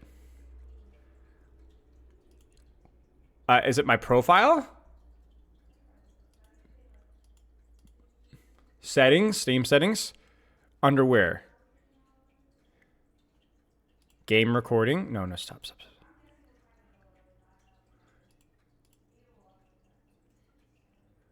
I got it. I found it. Got it. Bless you, children. Bless you, sweet children. I love you guys. Thank you so much. This was driving me nuts the other day. Because the guy was also F12, the 12th player. It was obnoxious. What rank is this, Squire? It was just in the Steam settings under like display or something. Like it was in one of the tabs. You'll find it. It's like in its own thing. Diamond? Okay. On your toes. Here they come. A little help, please. Help, friends. Rest now, my child. A little help, please. Okay. This is where I do think the angles matter. Okay, you talk about a choke right here. You had the right idea. This is gross. This is not good. This is not useful. The key thing is that you just don't, it's not so much that you have to angle to do damage. You just don't have good sight lines here. You just don't have good sight lines here. The Groot exacerbates things, sure, but you have the right idea here. I think what needs to be done here is you need to use your cooldowns to defend this location. To be frank with you. That's my instinct here. My instinct here is, sure, toss your shield here. My instinct here is to throw my Tiki, the shift, right on that corner. Right here. I want it here. I'm going to use my little sucker right here. Right here. Yeah, my Sojourn E. And then maybe boop or pull depending on how they respond. But like, this just feels awful. Feels awful in terms of vision, and anybody that swings on that angle, like what you do is you use your shift there, and then you can just heal from here. You know what I'm saying? Or you heal from here, or you heal from here. It feels like right now, like I would like you on a bit of an angle for that reason. This point is awful, but it's worth considering. Because you notice we haven't even had the ability to use any cooldown here, really. Right? I mean, sure. Shift that right there. Oh, no, I think you missed it. I think you missed it. No, you didn't miss it. You didn't miss it. And then what you do is you save your space for that, right? So you're a little late in the space there. But I think if you don't take a bit of an angle there, I think it's really hard to support your team there. I'm sorry, I might be missing questions right now. I'm trying to lock into this. If I miss any questions, just ask me again in like 10, 15. So it begins. Anyone willing to help? Chin up. Good. That's exactly what we want to see. Now I would honestly consider taking high ground. I would consider taking high. Again, it's like, okay, let me clarify. There's a difference between a support angle and a damage angle. Okay, this is the difference. The difference is the support angle is meant to give you a better sightline for better healing and to give you better vision and to take you away from threats. Right now, your vision is really weak. If you're able to take this and use your jump to go to here, it's just simply so that it's easier to heal your team, it's easier to use your cooldowns, and you have a better vantage point from the position on the point. Okay? The important thing here is that you've opened yourself up to a flank, you feel naturally uncomfortable, your vision isn't all that good. The reason that you're like, you want to take the angle here is not necessarily for offensive pressure, but you feel, it feels off, right? You need to take the spot. But you see, this is just dull. We're not contributing value here. You don't have vision on what you can be doing here. So if you're here, you're able to have vision, and then you're able to deal with this. Drop the shift, block this guy out, and then go from there. Remember, vision of a threat is not bad. Vision of a threat is giving you information so that you can actually deal with a threat more effectively. It doesn't mean you have to rotate in towards the threat. It doesn't mean you have to take the duel of the threat. It just means that you need to give yourself vision here. And you see, you kind of exposed yourself here. I like what you did there. That was good.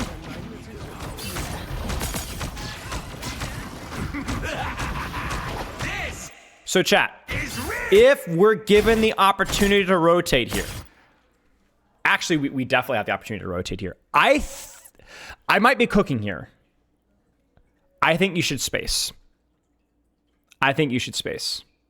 I would consider, as long as I have my shift here, I would consider using my space, and by space I mean my jump, to enter stealth and rotate my angle this way and heal this direction and then apply damage cleave here.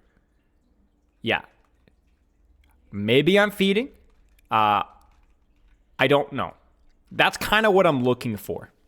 Use your mobility and the fact that you have a pretty strong kit in that aspect to be able to take different... This just sounds familiar, like the Luna Snow one. You have your shift, you open up your sightline a little bit. You know? Something to consider. Because, like, there's no way to get out of this choke otherwise. There's just no way to get out of this choke otherwise. I would just throw shift there. I would definitely throw shift here. Definitely throw shift here. Do not let them walk forward like that. I look at... Okay, so here's the thing. I think what's happening is you're seem to be a little bit more liberal with your boop and more liberal and more conservative so far with your shift. I think it needs to be the other way around. I think shift is the one that's just like, just use it on a choke, just use it when they push you, just use it to clear an angle. And then the boop is a lot more situational. You can be like, all right, well, because it does two different things. So it's the one that you can kind of save. Like I look at this here, you shift that choke, you walk away, and then here you could push them out or pull them in. Or even here, right now, because you're actively taking the duel, now's when you want the boop, right? That's the way I'm looking at it. Liberals, that's right. Dang libs.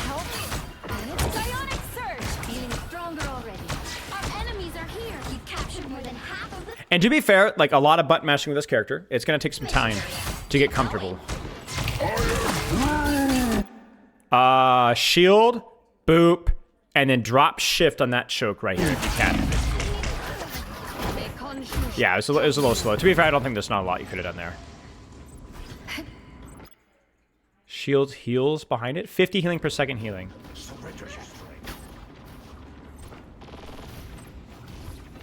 So this is the thing, chat. Angles are always important, and Marvel Rivals are not. The type of angle is what matters, and I think that's the key thing. Is people are very burned on the concept of flanking with Marvel Rivals, that's bad for supports. And most situations, I agree, 100%. It really. But remember, angle doesn't have to be. It could just be a clearer vantage point. That's it. A clearer vantage point. Not about damage, not about playmaking, just a better vantage point. Like, again, you're seeing it, the same thing. He's doing the same freaking thing. You get here, the angle not only allows you to contest the Star-Lord, but allows you to shift on the corner. What happens when you shift on the corner? Your Magneto takes space, and then we go from there.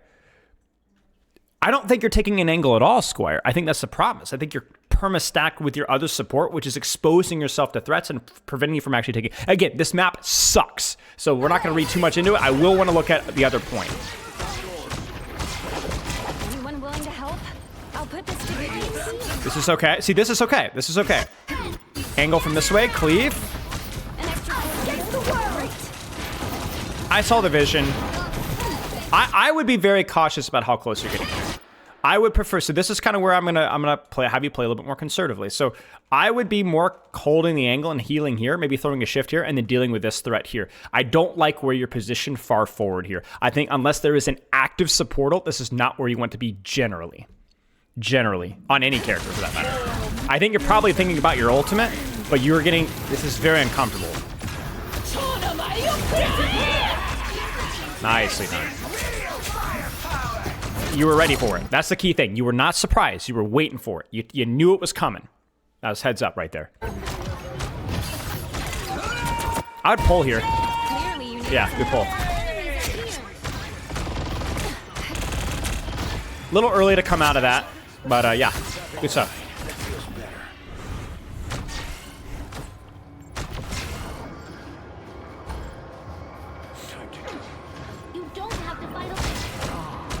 See, this is what I'm talking about. Is this a good or a bad angle, chat? I think if our Star-Lord, or no, Magneto, who is that up there? Yeah, Magneto pushes up too far. This is a bad angle in relation to our team. But if we're fighting on this choke, this is good. This is good. This is an angle. Because look at where our team is. Our team is here, applying pressure from here. You're rotating off a little bit to the left. Now, is it a heel body angle? Absolutely, but it's a good angle. It's a good angle. You've got vision up to the right. You've got vision onto the left. You also have cues as to deeper flanks as well. And you also have a really nice sightline on the choke here. So this is not, I don't want you to get the idea that I'm flank. This is good. If you guys fight on this choke, this works for me. It's a Marvel Rivals angle for sure. Good job pushing up here. Good push there as well. I will say again, like, I do feel you're being a little slow with your shift here. I see this right here. Holy mackerel, that's a shift right there. That is a shift right there. Look at the cleave and also the slow. I think you could honestly use both here. So it feels a little bit slow. And when I was playing Invisible Woman for the first several hours, I had the same problem. Be careful about pushing there. Yeah, you see, this is exactly what I knew was going to happen. One of two things is going to happen if you overpush in the front line. You're going to open yourself up to front line pressure, which is going to happen on your front line, or you're going to open yourself up to the flank. The angle here is in to back off and start thinking about what's happening here, or to back off, where am I? And to start thinking about what's happening up here, like maybe even rotating up to here. It's just those little adjustments. It's so important. Good boop. I would not be walking into that, though. Definitely not be walking into that one. I think it's just a goof up, but given the status of your cooldowns, your first priority should be to find some sort of corner. I don't know that you could live here, to be honest with you. Is it bad to use shift to farm ult charge? Yes. Unless you're going to get it back in time for the fight to use. But if you shift this choke when they push, that's not a shift for ult charge. That's a shift for you to win the fight and win the frontline trade. You get what I'm saying? Now, you might not want to use it if you're getting hard dove, literally off of cooldown. But as long as there's specific value in the team fight, then I don't think it's bad. Got your back.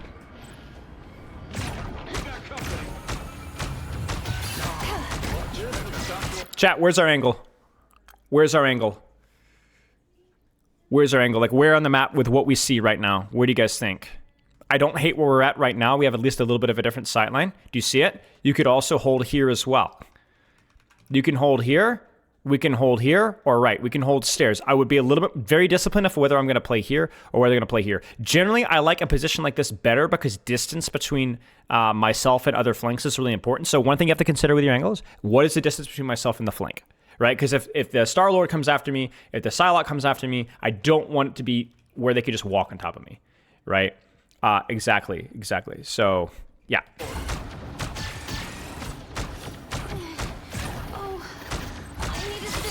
This is real firepower!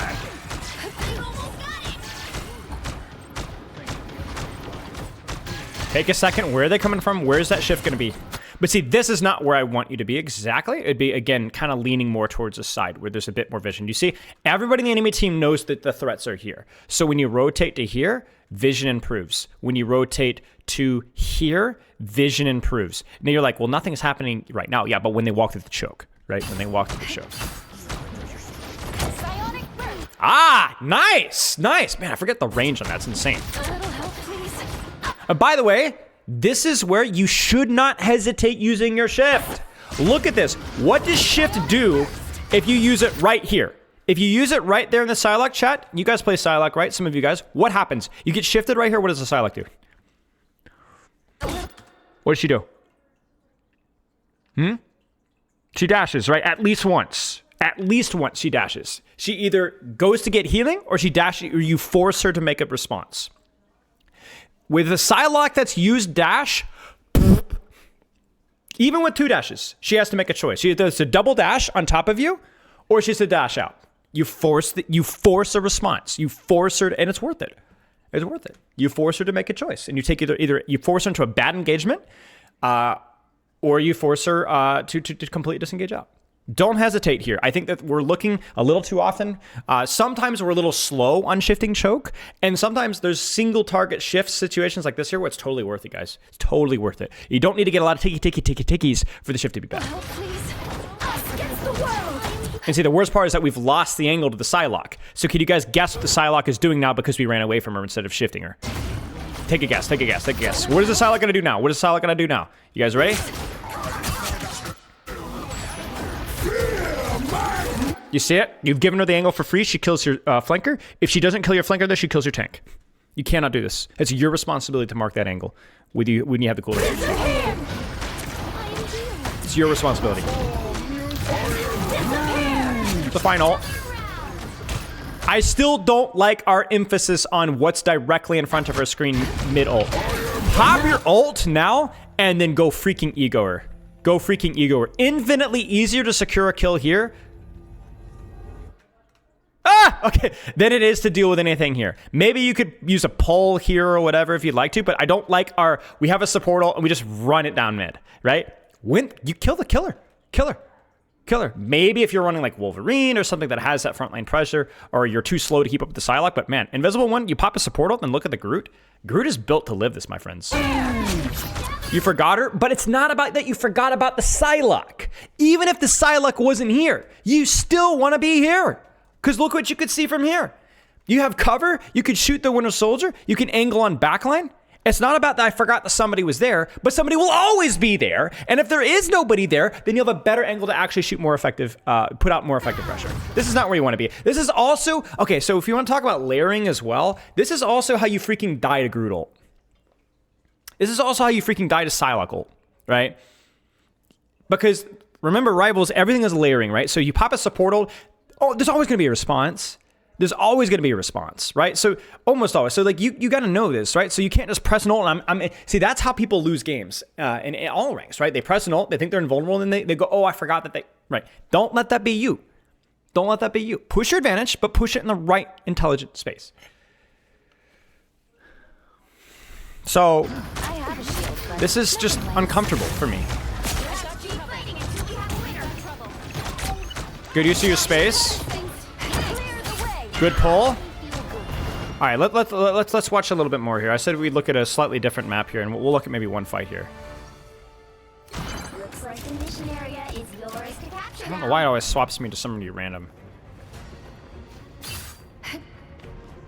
I like this angle. This is really good. You can heal bot from this angle. You can damage from this angle. It's really good. I don't like this angle as much, but it's still pretty good. Good attempt at the pull there. Good use of your shield. It's fine. You can't really reach anything from far right. I mean, this is fine. This is fine, chat. Not everything has to be hard flanking. Like, we don't even necessarily need to be peeking out here because maybe we can't reach that far. But we hold here, gives us vision to here, gives us vision on tank. If anybody tries to push us on our angle, we can see that here. This is good. This is good, Squire. This is really good. You see like the little map control thing we got going on here? Right? Our tank is really safe because nobody can flank our tank. Nobody can take high ground on our tank. We're all, like, we're pushing that high ground. We're shooting at the high ground. We're healing our tank. This is what good map control looks like in Rivals. In Overwatch, it would probably be a bit more spread. Doesn't work as much on Marvel Rivals, but this is really good. Now, do you notice that as you migrate towards the main, instead of keeping this position here with which you can heal your Magneto, and by the way, this is a perfect shift opportunity right there. Throw it on the Groot, throw it on that Rocket or Winter Soldier back there. Perfect opportunity. You migrate towards main, and then look at what immediately happens. Now your Magneto's walled off. Now you're getting pincered by a Psylocke. You get sucked in towards the middle, and then now what the frick do you look at? Okay, this is a little bit awkward timing. You need to be here. You need to be here. Boop her away. Heal here. Jump out this way. You're cooking. Good try with the bounce. Wait, whose ult line is that? Here's how you shoot. Oh, Hawkeye. I don't hear that very often.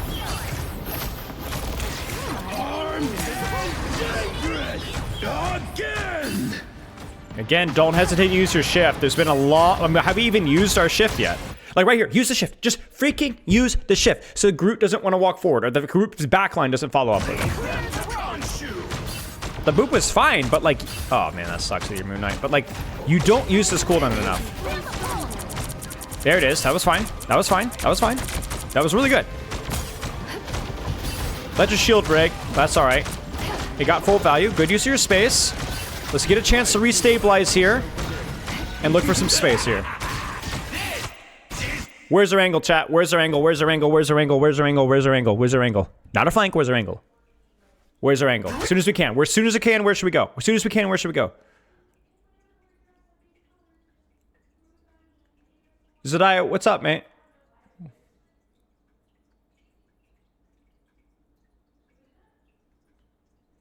Squire. Spit. I don't care if you don't know. What do you guys think? With the vision that we have, yeah, exactly, to the right. You see, so open this, and then you go sustain here. What can we do from here? What can we do from here? Again, all the attention is on this position here. So you go support your angle here. Even if there's nobody here, it's still worth it, right? You could heal from here. What would you do? You'd peek the corner. What do you do? There's enough distance between yourself and the enemy threat. Shoot Bucky and keep Hawkeye up. Okay, be more specific than that. We've got a freaking bloated kit, right? So what do you do? Throw shift, right? Clear the angle. Shift out. Bucky dealt with. Freaking Bucky's out. Shift. Wapow, wapow, wapow. Okay, now what? What's the next step? Shift Bucky out. Now what? Walk forward, keep healing. Pull them in. Prevent this rotation, right? Yeah, you got the right idea with the shield. Go freaking support that. You can't even reach anything from here. Yeah, go. Because the thing is, you can keep healing your Magneto from here. That's the takeaway. Do you see what I'm saying? You use the fact that your healing has range so that you don't have to stand directly on top of your tank. You still heal your tank, but you don't have to stand on top of the tank so that you have better sightlines to be able to contribute. Please use your shift here. It's not very well aimed. Well, no, I lied. It's good. You did the mid-air detonation thing. I actually think it was well aimed. Frick me. You did a good job. Slow, but you did a good job. Where's the sightline? Where's the space? Probably right again. You got your cooldown, so you got your space. Go. Walk right here. Drop that son of a gun right here. Pull this guy in. As long as you play your distance, you're okay. Pop it. Oh! Okay. We layered or stacked. That's okay. That's all right. It happens. It's ranked. It is what it is.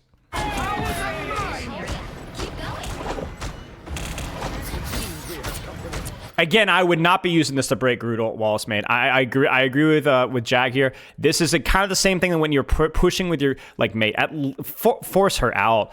Just take your position and pop out here and see if you can smoke something here. I get it. It's dopamine, but it is like the lowest value thing you could be doing when you have a huge advantage like this. Well, Sarah Lee, I don't mind using a support ult here. They popped an ult, we pop an ult, and support ult is better than DPS ult 99.9% of the time, so that it counters any potential risk of losing somebody there and allows your team to walk forward. I think a heal ultimate there is perfectly appropriate. Because it's not just like, oh, a trance and we live. It's a rally and we push. You get what I'm saying? I guess all right.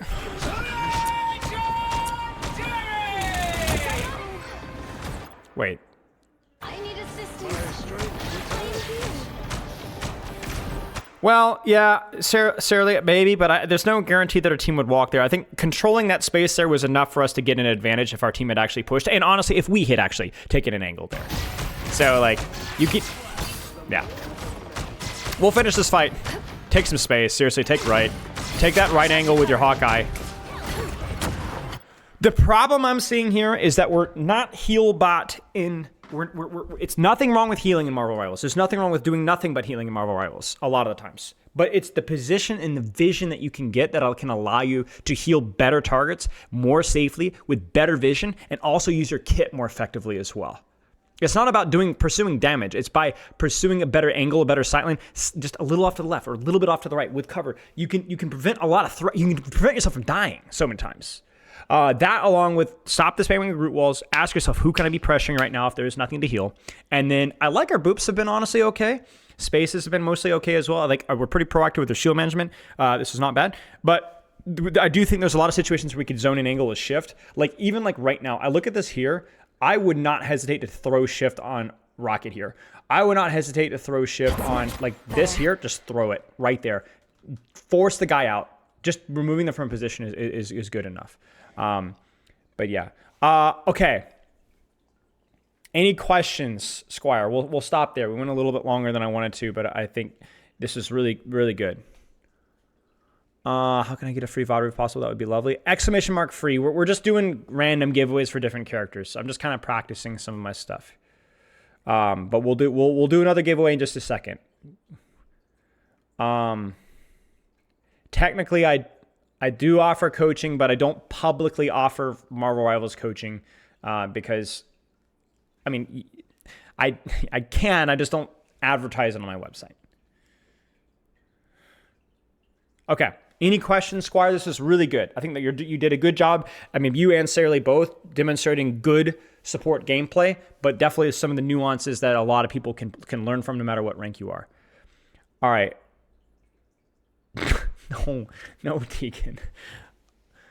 Yeah, the wait for coaching is long. I've done my best to deal with that, but it's tough. The problem is that I don't coach quite as much as I used to. I've cut down in quantity by like 10, 15, 20% because I just have more stuff that I have to do. And it doesn't seem to matter what I do. I would literally have to raise the prices to over $100 to be able to keep the wait time under a month.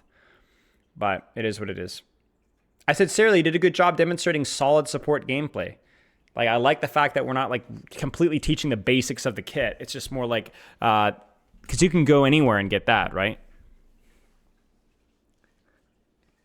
Comfortable with high elo coaching? Yes, I am not. I will be comfortable with high elo coaching. Absolutely, as long as you understand that some of the details I might be wrong with, but the overall principle will remain the same mostly. No, Brax, because I just don't want to open up that can of worms. Like the whole priority coaching, like that means I'd still have to coach more. I'd have to. No. I understand there's downsides. There's always a solution, but the problem is I don't like the solutions. Okay, let's do our giveaway here. No, Luna Snow, Wolverine, or Invisible One. The word is coaching. Wait, stop. I forgot to reset it. Wait, you're gonna have to do it again. Hang on. Okay, go. Sorry. Type it again. Sorry, guys.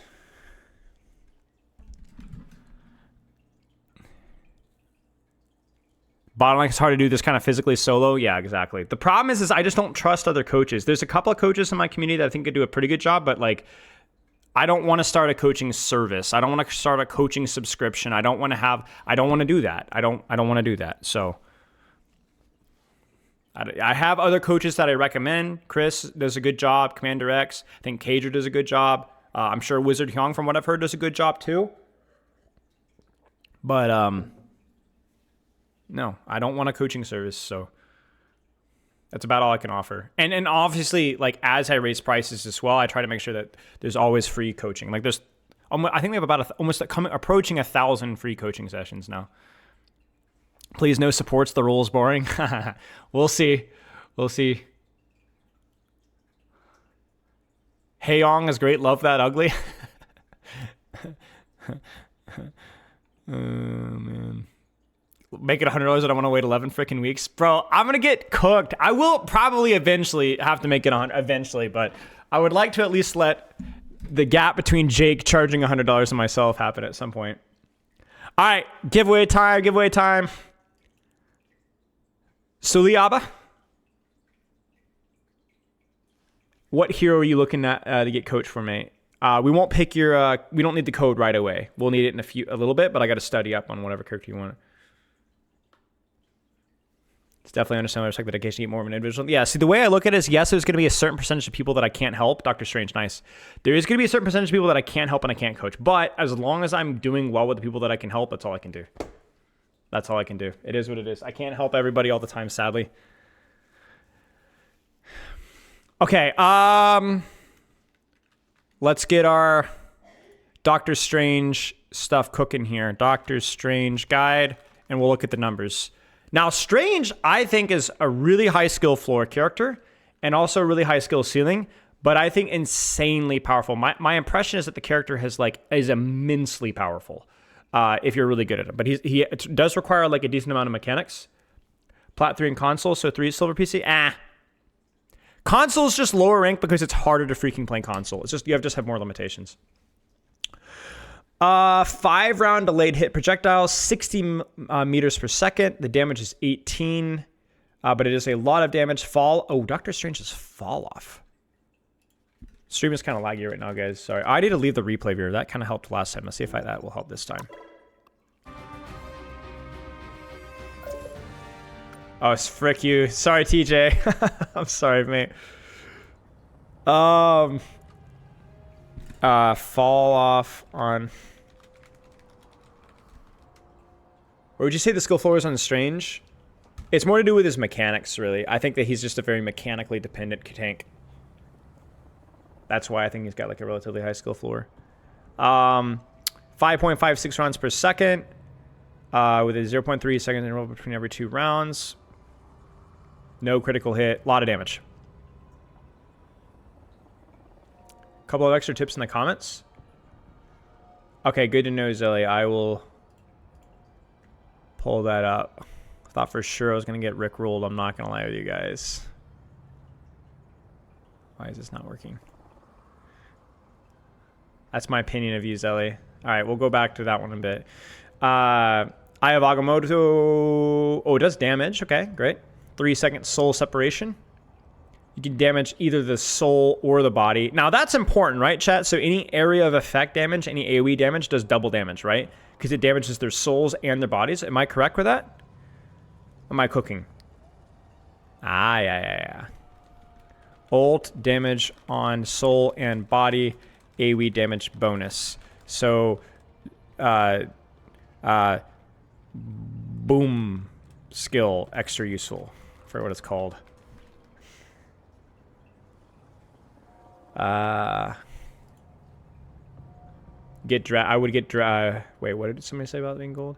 I'm gold and would get dragged, I would imagine, by everyone. Nah. No way. We're all learning here. Dark magic, yeah, sure. Shift, ascend and then enter a brief state of sustained flight. I knew that one. Okay, then E is releasing dark magic. If you don't release the dark magic, it does anti-nade you, yeah?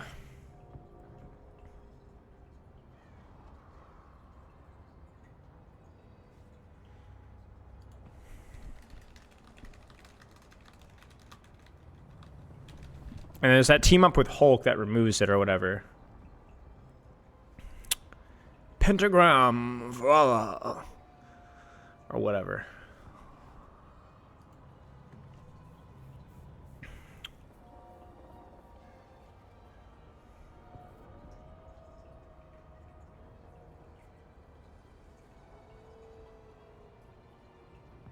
The Seraphim. I don't know, there's like a biblical angel reference in that. I didn't get that. Recovery speed, 70 per second. Delayed recovery after release, so you can kind of spam it every second, right?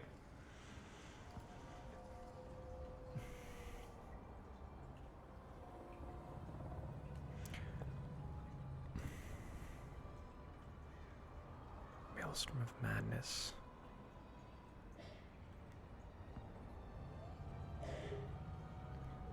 So it's like slightly more damage, no anti-heal. It's crazy how simple this guy is. There just isn't a whole lot to his kit, but it is difficult to apply that kit. Okay, let's see what we got here. right now on Marvel Rivals has been playing a ton of Doctor Strange. So I took the time to watch his games and study what he does to make him so good. Wait, I've seen one of this guy's videos. Prez, yeah, I think he did a pretty good job with one of the ones. I think I forget what hero I watched it for. It was pretty good. And luckily for you guys, I've learned a lot. I'm gonna be showing you all the freaking Mace. I know Mace. I did pugs with Mace. I don't remember my initial Winter Soldier review. Me and Mace were like BMing each other in the closed beta. With a bunch of crappy gaming journalists. So we just sort of tried to hook each other off the map with Winter Soldier. So what he does to make him so good. And luckily for you guys, I've learned a lot. I'm going to be showing you all the tricks and combos you need to do with Doctor Strange. But before I start, I quickly ask if you could leave a like on this video. I want to try and get one of my videos to 1,000 likes, so hopefully we can make that happen. But anyways, let's begin. One of the first things I learned about watching Doctor Strange from watching him is how to correctly use his main fire. His daggers that you shoot cannot be sped up, which means they always shoot at the same speed when you're holding down the fire button. But that doesn't stop you from comboing in some moves while you're shooting. So by shooting, then shielding, and then shooting again, we've now done the same thing as holding down the fire button. But in that time in between shooting, we protected ourselves and our team from taking damage. To understand what I'm saying here, let's look at the way that most people use Doctor Strange's shield. Most people hold it out and walk forward or back with it, which is fine, and it allows your team to get shots out in cover, but you're getting your shield absolutely ripped through, and then you don't have any form of protection. There are a few times where fully holding your shield out will be fine, but most of the time by shooting and then blocking and cycling it in like that, you're constantly getting your damage out while closing the distance and closing the window of time that you can take damage in. And as yeah, so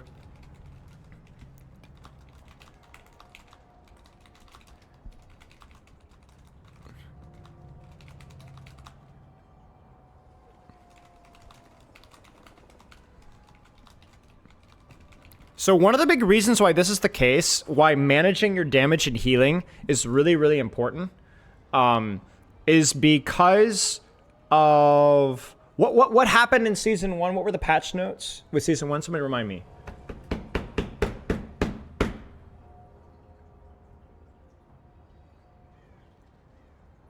Right, the fall off with you. Okay. One of the big things with this character, and the reason why managing shield and HP is really important, is that it makes your supports' lives easier. As Strange, taking a constant influx of damage that's not spiky is what allows your supports to not want to just like weep, okay? Because it manages burst, right? Taking some damage and then shielding, and taking damage and then shielding, and doing damage and shielding is good. That's good, right? You never want to like block all the damage so your supports have nothing to do, and then take a lot of damage, right? That you can't stop, right? The only thing is that you will not be regenerating your shield if you cycle, right? Cycle, right?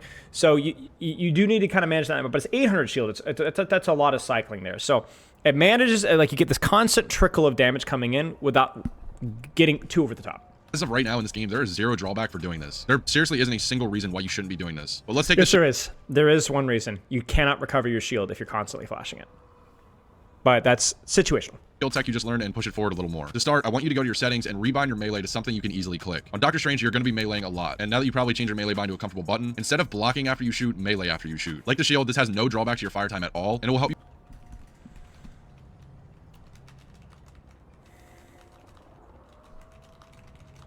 So Sigma used to have this, but we learned that with Sigma, the melee does slow down your primary fire a little bit, so it's not really recommended.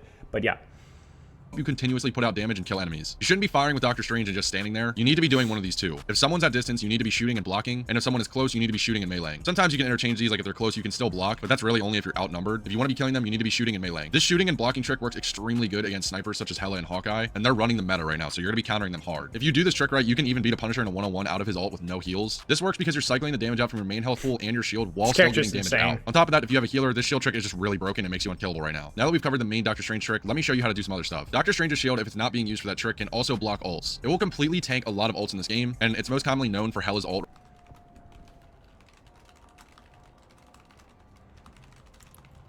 Chat, what should you shield? Hela, Magneto, Star-Lord, Enemy Strange. I know that could do like a million, but what are the big ones? Iron Man, Scarlet. Yeah, I know, but what are the big ones? The ones that you should be actively tracking. Bucky, maybe. Namor, Strange. Okay, yeah, the ones that you need to be like actively tracking and going out of your way. Yeah. Okay, let's keep going. right now because a lot of people are doing that, but it can also block other ults like Scarlet Witch and Iron Man, and like I said, just a ton more. Just don't try to block Psylocke like I did You here. can block For some reason, Bucky, I don't really know why I thought that was going to work. But next, let's talk about his portal, which so many people have been using wrong. Well, maybe I shouldn't say wrong, but you can use it better. First off, a lot of people try and use Doctor Strange's portal to get kills off the enemy door on spawn. And yeah, well, maybe you can get a few kills off that. In the long run, you wasted 15 of their seconds while you're now on cooldown for 2 minutes with that ability. The only time you should really Wait, Bucky goes through Strange do that is shields? Really?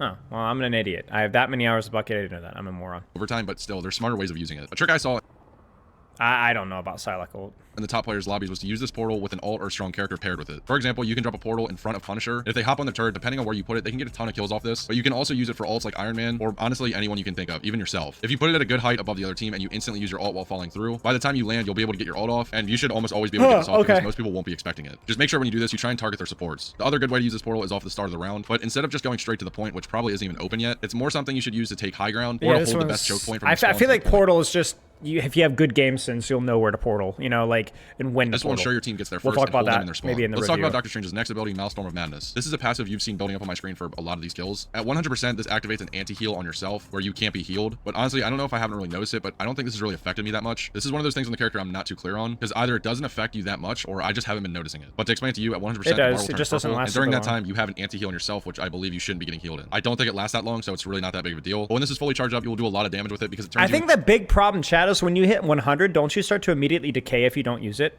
Am I correct? Or am I crazy?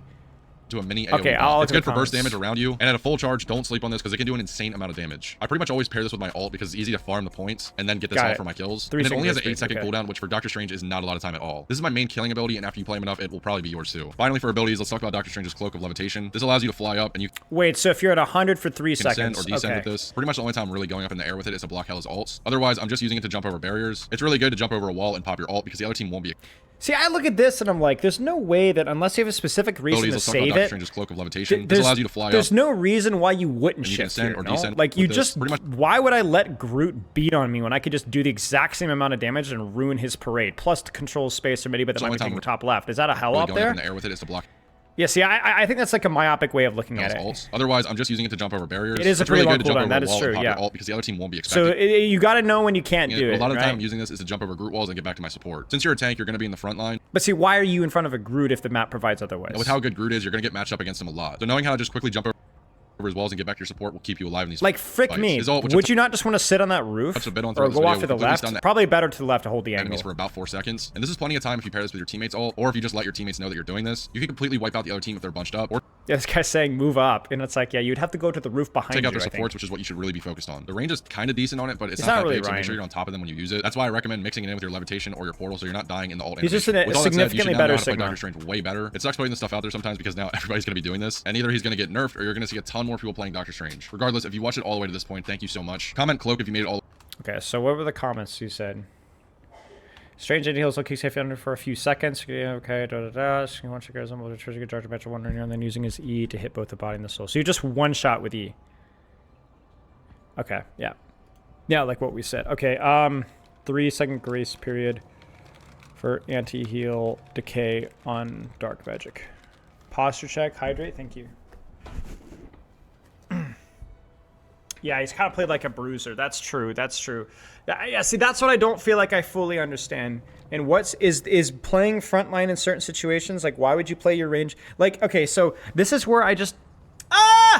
Does he just cheat the system? Like, you have a character that has, like, insane range and poke as a tank, and yet you just out-brawl other brawl tanks? Is that really it? Do you just out-brawl other tanks because you're just better? You know? I'm not sure that I'm clear with that. Like, if you get in a melee range with a Hulk or with a Thor, do you just beat them? Like, I know situationally, like, you would want to get close to squishies, but do you just not care about tanks either?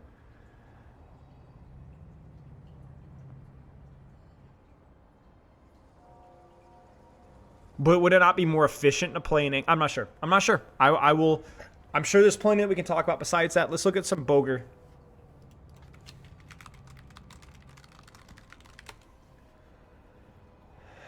Isn't Boger really good at it?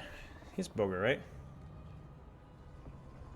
Maybe we could let J3 spectating somebody else. Boy, this is well, what's up with my voice? Today I got another banger for you guys. We are spectating the rank 1 Doctor Strange. Now, let me know if you feel cute. Spectating videos. He's a part of Nightmare. have to go look see your tournament that just happened. Oh, it's with Nightmare. Yeah. You have to stop them from securing the mission area. They came in second in the recent one. Really?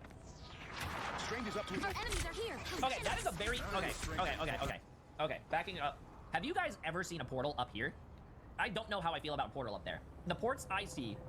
Shut the frick up, Jay. There's a gap and happy is the one that would either Shut fall the back. frick up, Jay. Yeah, so I don't know how I feel about that teleport, but let's see. There's the melee spam. Also, he's doing the thing that all Doctor Strange mains should do. You shoot melee, shoot melee, shoot melee. I don't want this to go too fast. This is too fast for me. Melee. Oh, he needs healing. He's gonna die probably. Yeah, he's just dead. Go next For one. nothing. You should be okay. Shut up, Jay! But I do not want roll Q. Just stop that vehicle! Hostile ahead. Also, I don't know if you guys know, but you can cancel the reload with Doctor Strange. I'm pretty sure he's gonna do it here. You reload and then you can just shield and cancel it once you're like 3/4 of the way done reloading.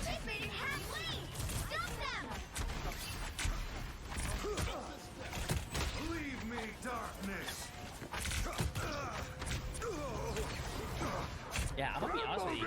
He has very good situational awareness. I think that's what you need in this game a lot because it's a 66. And there's a lot of flankers and whatnot. You really do need a lot of situational a lot. Frick me, man. What the frick is that Luna doing? You need a lot of situational awareness.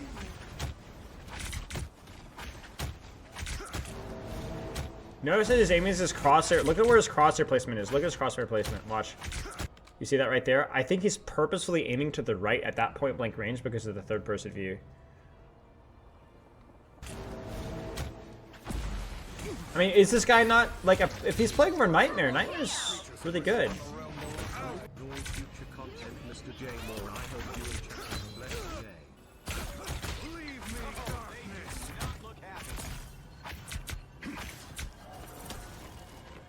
Oh, reload. Yeah.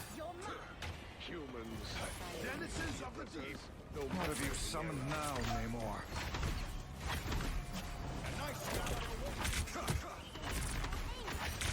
Replay bug. Oh, okay. Dark magic. A nice decent I am strengthened for battle. Waiting to his HP Bro, comes back to you know full. what this game... Like, this is a hot take. This game makes me trust my supports more than Overwatch. In Overwatch, my supports do not Jay, fucking heal, and I hate Jay, it. I don't know please stop what talking. person out there is telling you, hey, supports are not healers. Like, no. And this game is so broken. Freaking Fucking Jay. heal, bro. Also, damage is so broken, so you have to heal. By the eye of Agamotto. Oh, they baited him. You see that? That was funny. By the eye of Agamotto. I love the delivery of the enemy Doctor Strange and my Doctor Strange. By the eye of Agamotto, by the eye of Agamotto, by the eye of Agamotto, by the eye. It's like literally like half a step up. It's really weird. Listen. By the eye of Agamotto. By the eye of Agamotto. You notice that? Oh, yo, guys, that's not... We're not looking good. It's like here, half a guys. key, like a key, one key up or whatever. I blame Alex. Alex, you gave me probably one of his worst games to spectate. Listen, it's not Gaston's fault, chat. It's Alex's fault. Can I get an FU, Alex, in the chat, please? Thank you. He sent me this code personally. Okay, you guys said there was like a pro code, Boger versus X2C. We'll look at a little different one.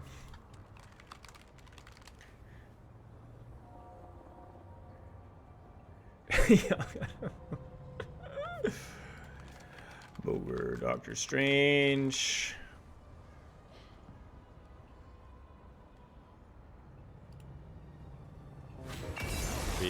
Don't care about silence. You just spam EOE heals and we touch cart and we contest forever. Okay. Let's see what Boger you can touch does. first because you have your bubble. Just let it come up here, yeah. Who is on XQC's team? Just keep contesting, that's the only thing. Anybody I know? It's fine, it's fine. We keep contesting, So they're doing a cheese objective, so he's not really controlling space, they're just stopping cart. We need to control Right that side, angle, bro. Holy frick. Maybe even splitting Magneto over there would be good. It's fine. But okay, I don't care about this strat. I don't even bother this guy. That's the plan. Me? What? What did I ask? I completely forgot what I asked. On XUC's team. I almost have my ult. I will ult. There's a I can go help, bro. You just bother the widow. I will pull them in. Circuit right off. I think she can do much. Magneto's only dying. I shoot behind. Gonna have Star-Lord, yeah. I live, but not long. Hey, they lose. They're not gonna get past here, I promise. 3, 2. I have Ogre mode. Got him. Huge. He doesn't have his dark magic wait build for up, the but it doesn't be matter. over. Star-Lord's main, Star-Lord's main. I had to wait Magic for the kicking in? immortality. Uh-huh.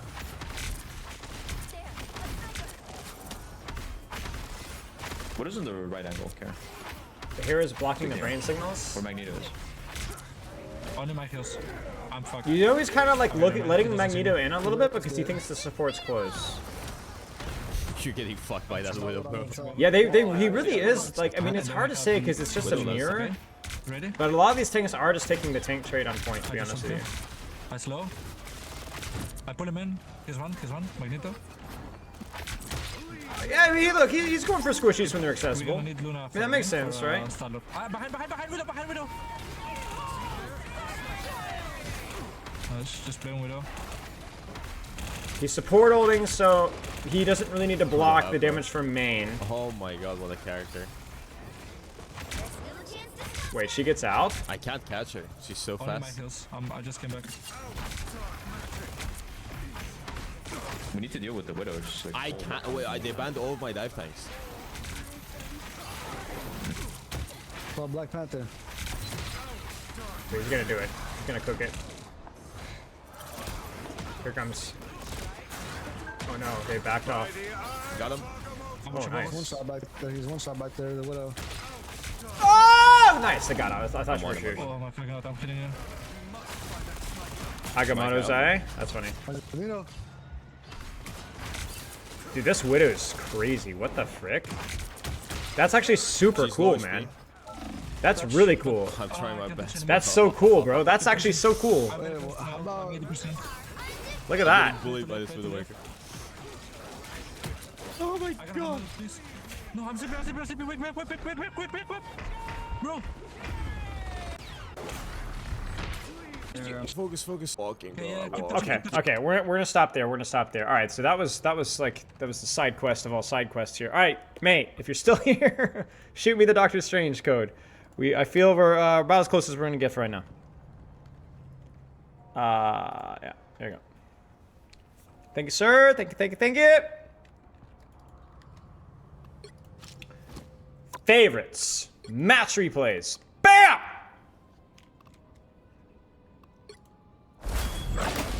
And this is Platinum console, hero. yeah? Or villain. I'm not judging.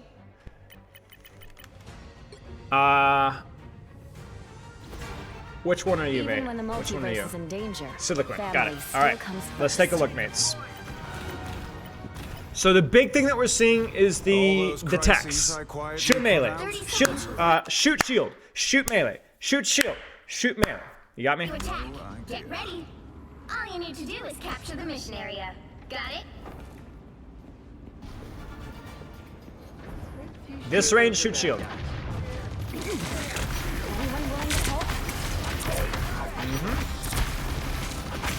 Yeah. This is it right here. Yep. This is good. I also like that whenever the Strange kind of swings wide, that you look to poke on his backline. Now there's an awkward moment here where you're like, do I want to shoot his shield or I want to shoot backline? If you have a clear angle onto backline, I think you go for backline. Now you might be thinking, but what if he goes for my backline? Well, that becomes a skill check for which backlines did it deny the enemy Doctor Strange angles.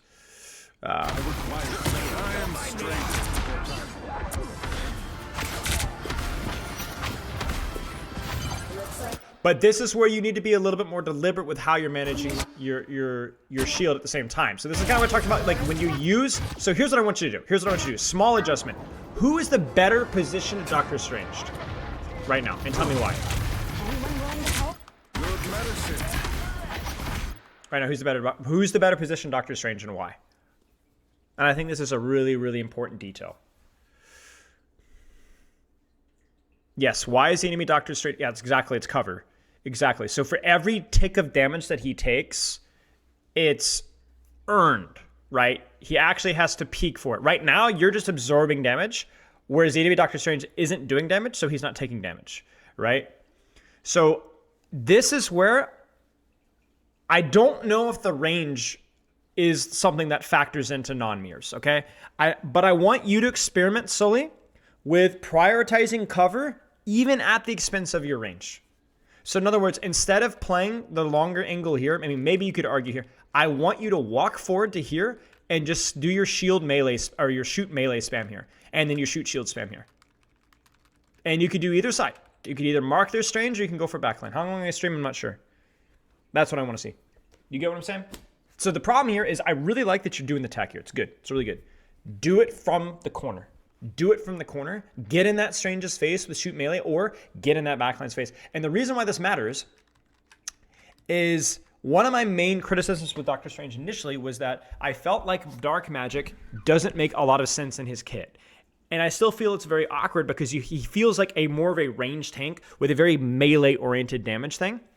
But because he's so unbelievably overtuned, then maybe you're just a brawl tank. So what that means is that if you're here and you build dark magic, you're going to walk in and kill somebody. You get what I'm saying? You'd bias towards the right side to better your POV because of the third-person camera POV. That's a good point, Zelly. That's definitely a good point. You get what I'm saying? But you get here, you're not in a position to dark magic anybody here. Here, not only are you taking more efficient resource trades, but you're also in a better position to dark magic. That's what I want to see from you. So I love the tech that you're doing here. This is really good. Good to practice this. You're doing a good job. Take a more aggressive close-up with cover. Yeah, I wouldn't say solely that you should focus on chasing supports necessarily. Just take your close angle with cover, number one. And then from there, you could dark magic tank, you could shoot melee, you could shoot shield, doesn't matter. Get yourself in that close corner. But you're taking, like, you're not able to do a lot from this position. You see it? I want you on that corner. And then here you gotta make a decision. There's no cover anywhere, so yeah, you know, GG's, right? But the problem here is who's taking the better resource trade? The guy with 663 shield or the guy with 240 shield, right? And that's just a question of your initial starting position. There's no cover here. This is a Marvel Rivals map. It makes no sense, you know. But you could have given yourself your advantage when you had it. Position, informant's target priority, right? Honestly, you might just not be able to shield here. And yeah, if you don't have shield, you might have to give up space.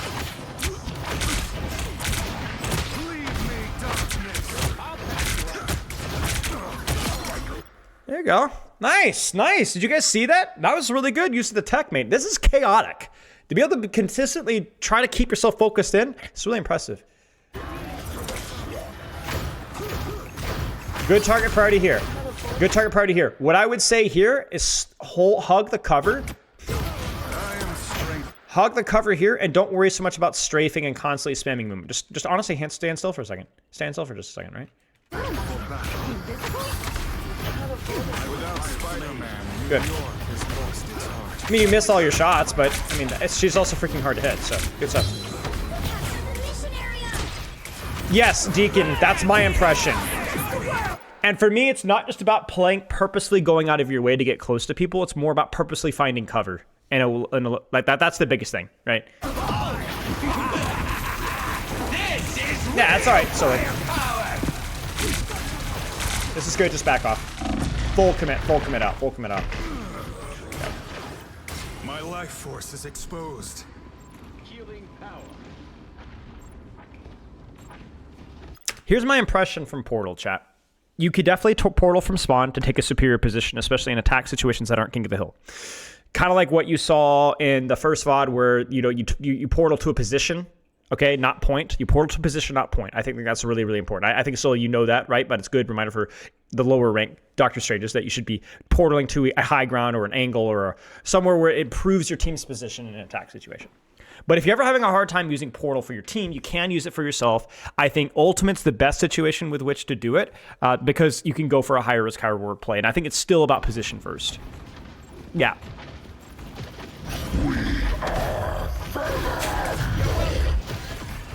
Too much shield. I want more shooting.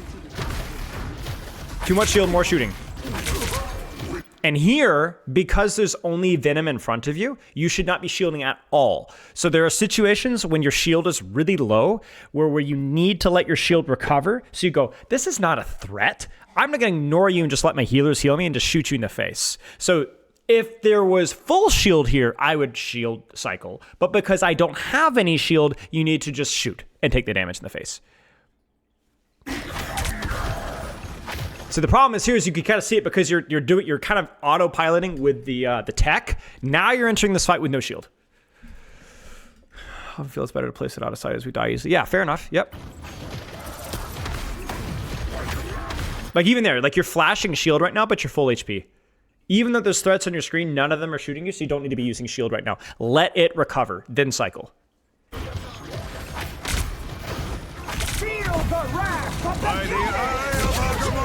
Yeah, I mean, listen, if they let you walk forward like that, sure.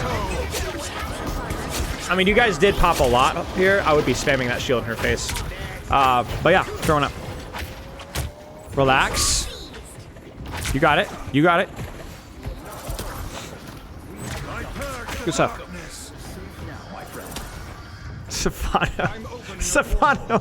Stefano, I can't... Either you or Shirathai in my Twitch chat. I can't have both of you guys. I feel like I'm talking with an AI. Damage! Get him! Get him! Damage! Get him! Don't worry. You're gonna have time to react to this with shield. Sometimes you're gonna hard shield, but like there's nothing to hard shield right now. Maybe you're worried about the strange ult, but this guy's a million miles away. I need a volley right there, at least a couple of volleys. Cycle, cycle, cycle, cycle, cycle, cycle, cycle. What is wrong with my hair? Do you guys see my hair? Oh my gosh. Oh, okay. Well, we're just gonna keep going. Near. Shoot! See, the irony is that... Okay, yeah. You needed to deal with the ultimate. So, okay. So, let's look at the enemy composition. All right? Sully, what do you think you need to be tracking for your ult? For your shield, sorry. What ult do you need to be tracking on the enemy composition? Well, the Olo Tipper Fade is yet to come.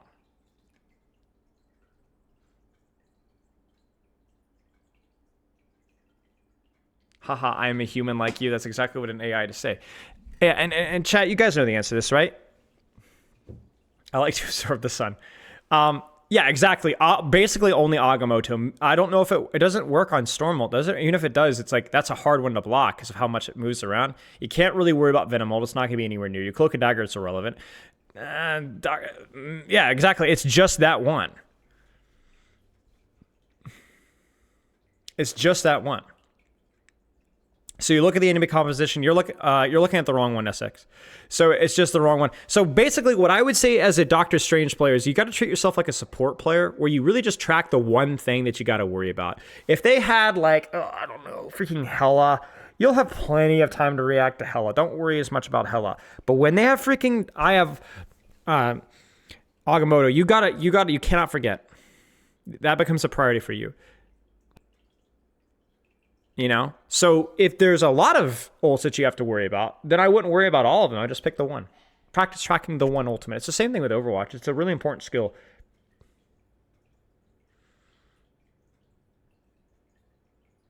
Yeah, blocking the third bounce so the ult doesn't keep going. Sure. But yeah. So yeah, anyway, long story short here, you didn't do any damage. You kind of let him walk in and just kind of forgot about it. And so now your team's dead. How do you keep ult track in this mess? Before the fight, go, I'm ready for Doctor Strange. And you might tunnel on him a little bit, but you don't forget about Doctor Strange. You just focus on that one aspect. How you focus and improve your ult tracking is the same that you improve in any skill. You think about it. You practice thinking about it. You write it down, you go into games, and you think about it. And you think about it again. Where are all the best and most secret government facilities? Shoot melee. Shoot melee. Let's go. Shoot melee. I believe in you, mate. So there's moments I can tell this entire fight, I'm not really sure, but you've frozen. You've stopped doing damage. You stopped doing the excellent cycling that you're doing at the start. And so you've just kind of been a non-factor. Even here, you're kind of cycling, but I don't know why. You should just be shooting. I mean, this fight's lost, to be fair to you, but yeah.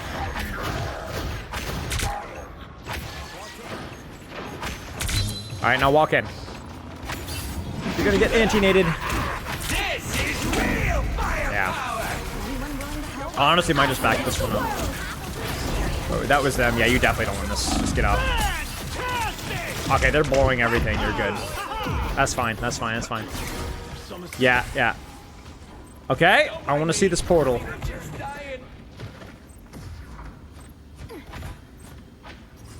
Chat, thoughts on the portal? Thoughts on the portal? Thoughts on the location of the portal? What do you guys think? A shortcut. Bad? I disagree. I think it's all right. You took a high ground?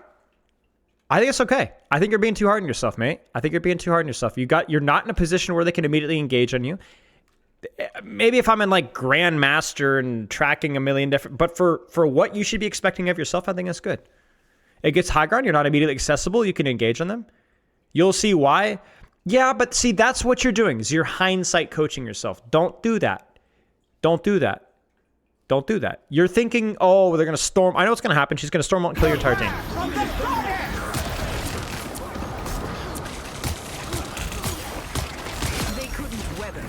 Right? But you couldn't know that. You couldn't know that. That's not your priority. And to be honest with you, your team had plenty of time to react to it as well. Look at that. There's even a distance between yourself and Storm. This is just, they had ult and you guys just didn't use ult. That's it. It's all right.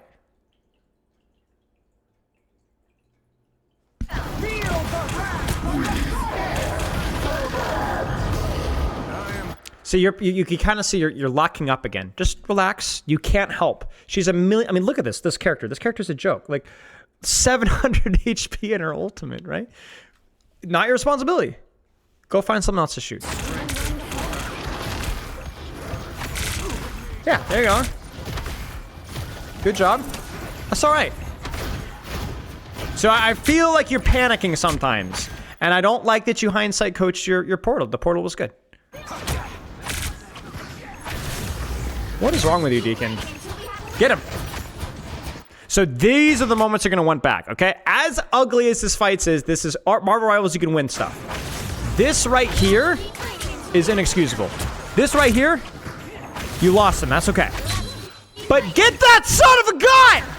Get the rat! Get the rat! No, no, no, no. Stay on the rat. You got time to touch. Stay on the rat. Stay on the rat. Stay on the rat. Stay on the rat. Kill the rat. Legitimately winnable game if you kill that rat. I can tell you're letting some of the chaos get to you a little bit. By the eye of Agamotto. Probably not necessary, but just in case, I don't hate it.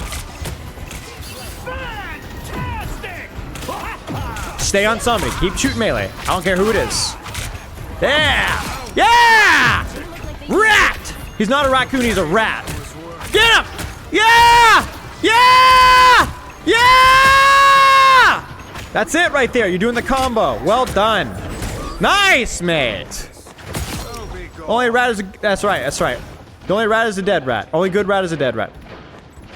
Nice, mate. Good stuff. Look, look, we're not even shielding. We don't need to shield. There's no damage coming in. Now they're going to start shooting you, so you're going to start doing your shoot shield. This is good.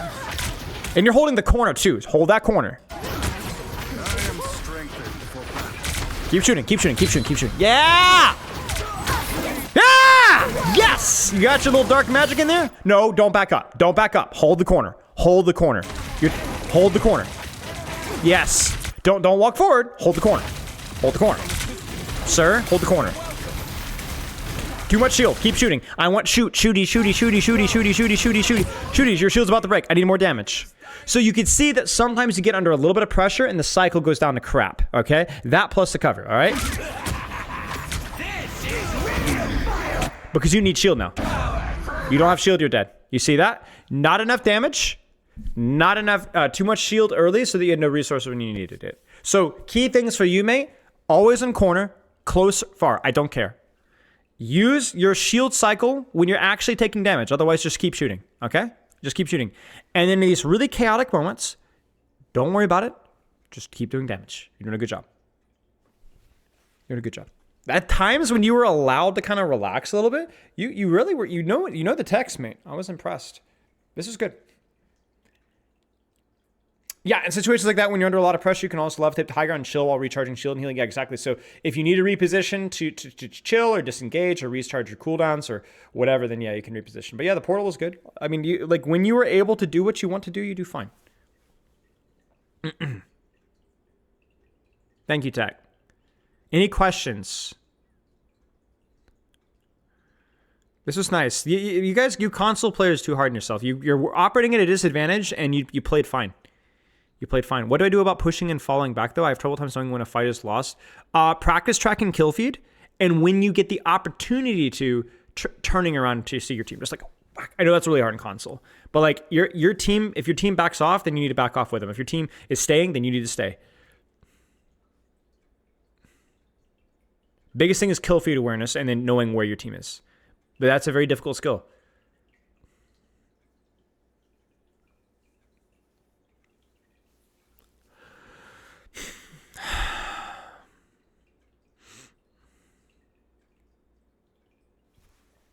This guy spends all his money on Pepper's eardrum surgeries. Yeah, this is good, silly. This character is not easy at all, skill floor wise. Very mechanically demanding, and like you're talking about all these micro decisions while also doing the mechanical cycle. That's why like something like a Baptiste, even though like people make fun of like, oh, he's got an easier kid in higher ranks, but like picking up the cycling of weapon damage is like really hard. I often lose track of supports and also feel like I should protect them when they get dove. It's not your job to protect them unless you're close to them. If they're not close to you, and they often won't be because you'll be very far forward, then your job is to just deal with the front line. It's your job to shoot what's in front of you, control the enemy tank line. If you fall back too far away, you will take damage because you leave your cover, and then you will allow the enemy tanks to walk on top of you and kill your backline instead of you. Always control your space from where you're positioned, from your corner. For you, it's more about, should I push forward to another corner, or should I back up to the corner behind me? Yeah, so there's a lot of little things in here that I don't want to obsess over, but those are the big ones I'd focus on. Do your cats hate you when I scream? Amari doesn't like it that much, but she's used to the noise. You're very welcome, Sully. The big thing here is you don't have to do everything. You just need to practice one specific facet per game, per day, whatever. Just shore up. Like if you were to practice like being more consistent with when do I shield cycle, when do I just shoot, that would be a great skill to just practice for that game. Better use of your cover and just focusing on cover, that's a great skill to practice for just that game. Where are my supports? Like you don't need to practice all these things at the same time. You really should not. Just slow. Speed around the little things just so you're aware. Sometimes you just forgot to do damage when you're under pressure. Swinging a little bit wide from cover. You would build dark magic and then not be confident enough to use it, or you'd lose track of it mid-fight. Remember the ult track thing? Like track the one ultimate that you need to be using. And when you start to lose a resource strays, being able to shift out to a high ground is pretty good.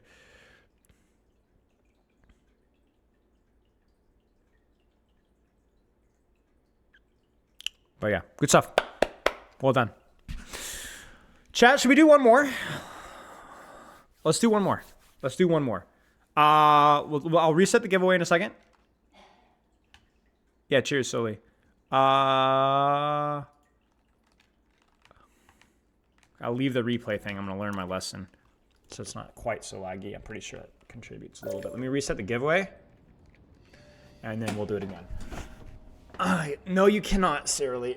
Frick Gregor.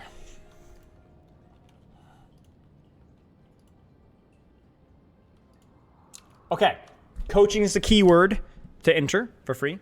No Wolverine, no Luna Snow, no Doctor Strange, no Invisible Woman. Am I going to be doing more of these in the future? Probably yes. Probably.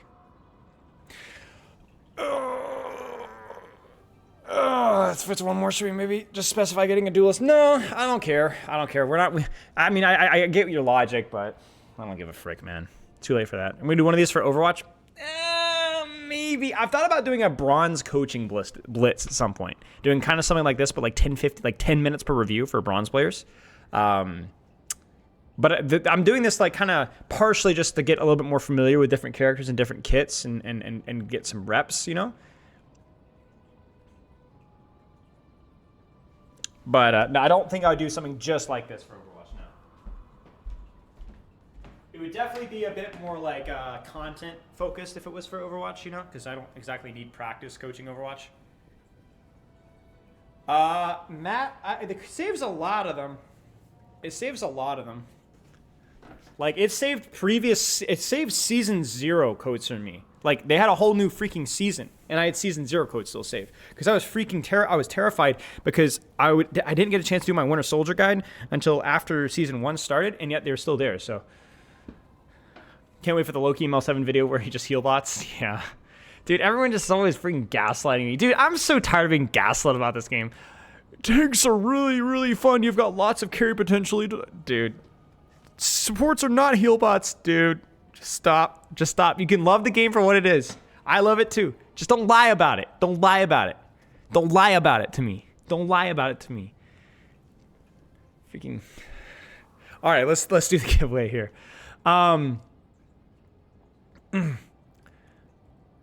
Salami. Yeah, it's fun DPS designs. Yeah, Salami, what hero you want, mate?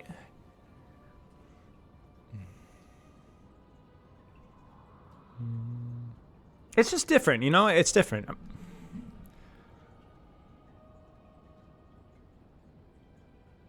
Exactly, Deacon, yeah.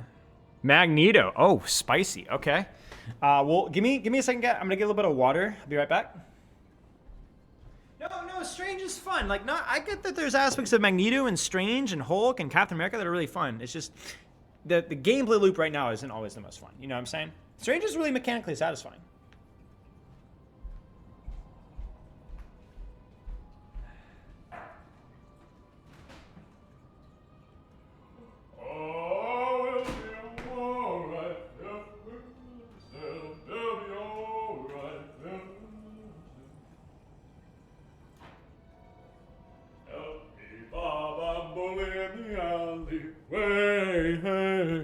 Bully in the alley, help me, Bob. I'm bully in the alley. Bully on the shin bone of Sally. Not break my own way. Bully in the alley. Okay, this is a long guide. Frick me. We can zoom through this maybe. Magneto is a big, chunky tank with tons of ways to enable his team. Wait. Forgot. Hang on. Magneto.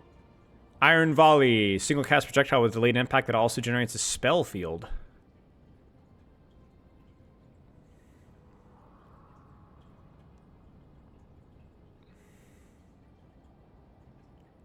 Oh, so it's Sigma. It just, once it reaches a certain distance, it kind of go AoE.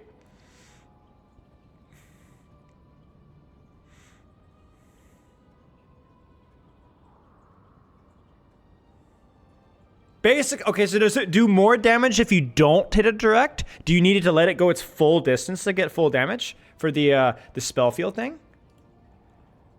Or does it just, it's the same? Just harder to hit. More damage on connect. Okay, got it. Thank you. Thank you. Help me, Bob, I'm bully in the alley. Hey, bully in the alley. Initially, the ability has a spherical range with the radius of 5 meters of charging for 14. So basically, it sucks in.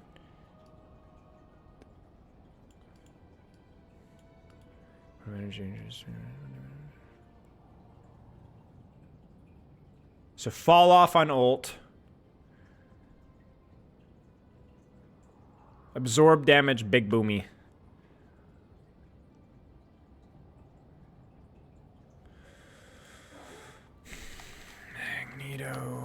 Magneto, Sigma damage.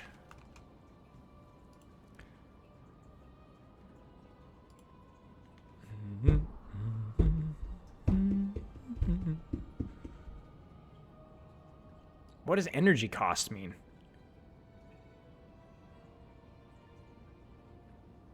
What?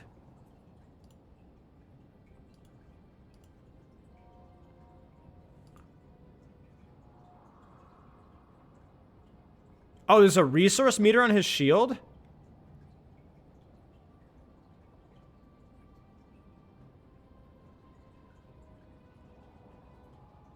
I thought it was just on a cooldown. Oh. I didn't know that. I thought it was a cooldown.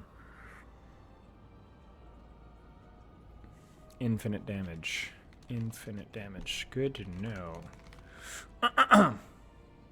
Diva Matrix. Yeah, it makes infinite damage in that aspect.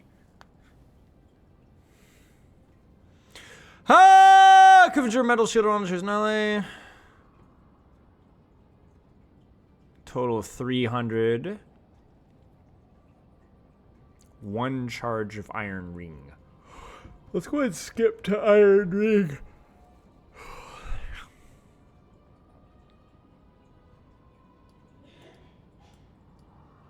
So the more charge, bigger third does 90 damage.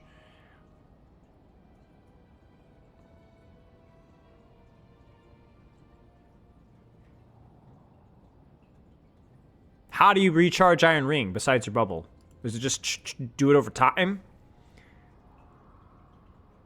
Yeah, I know bubble, but is it just bubble? Because these are shared cooldowns, no? Over time. So passive plus bubble. Okay. Passive plus bubble for ring charge. Yeah. Okay. I remember people complain about this a lot because it just feels kind of lackluster. It's like a skill shot that doesn't have any beef. And again, people gaslight me. Oh, it's just as effective as Sigma's Rock. But it's like no damage. I guess maybe in a vacuum it's effective because you get decent damage in the boop, but it just gets healed right back up again. So,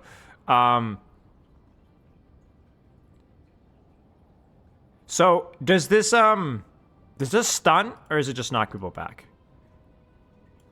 It only boops with max charge. Only boops with max charge. That's good to know. When fully charged. Okay, yeah. Okay.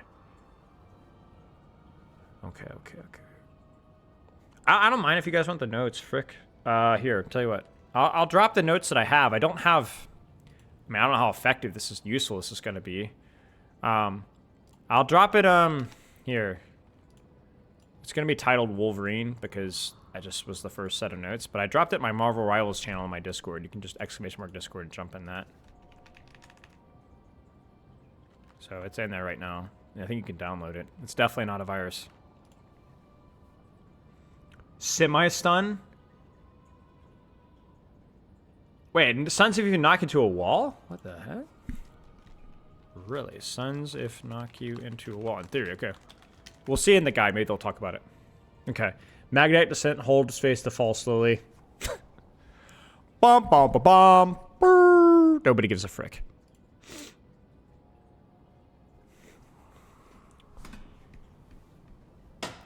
Maybe useful if you had any sort of mobility to begin with, or like Mercy with Overwatch, you can move faster while you're falling, but it's literally almost completely worthless.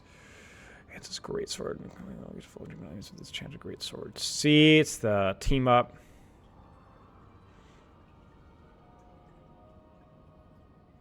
I mean, the team up good. Team up is just frontline slash, and it also pierces. Is it pierce, right? Scarlet Witch is a pierce, right? It's pierce, yeah? I think it's pierce, right? Yeah. Yeah, I remember it was really strong. It still is strong. I think they've nerfed it and it's still good. Still quite good. It's good for frontline too, which is rare. It's just the damage is pretty darn high. And it's also very easy to land. So think like Luna Slow Shift, but just better.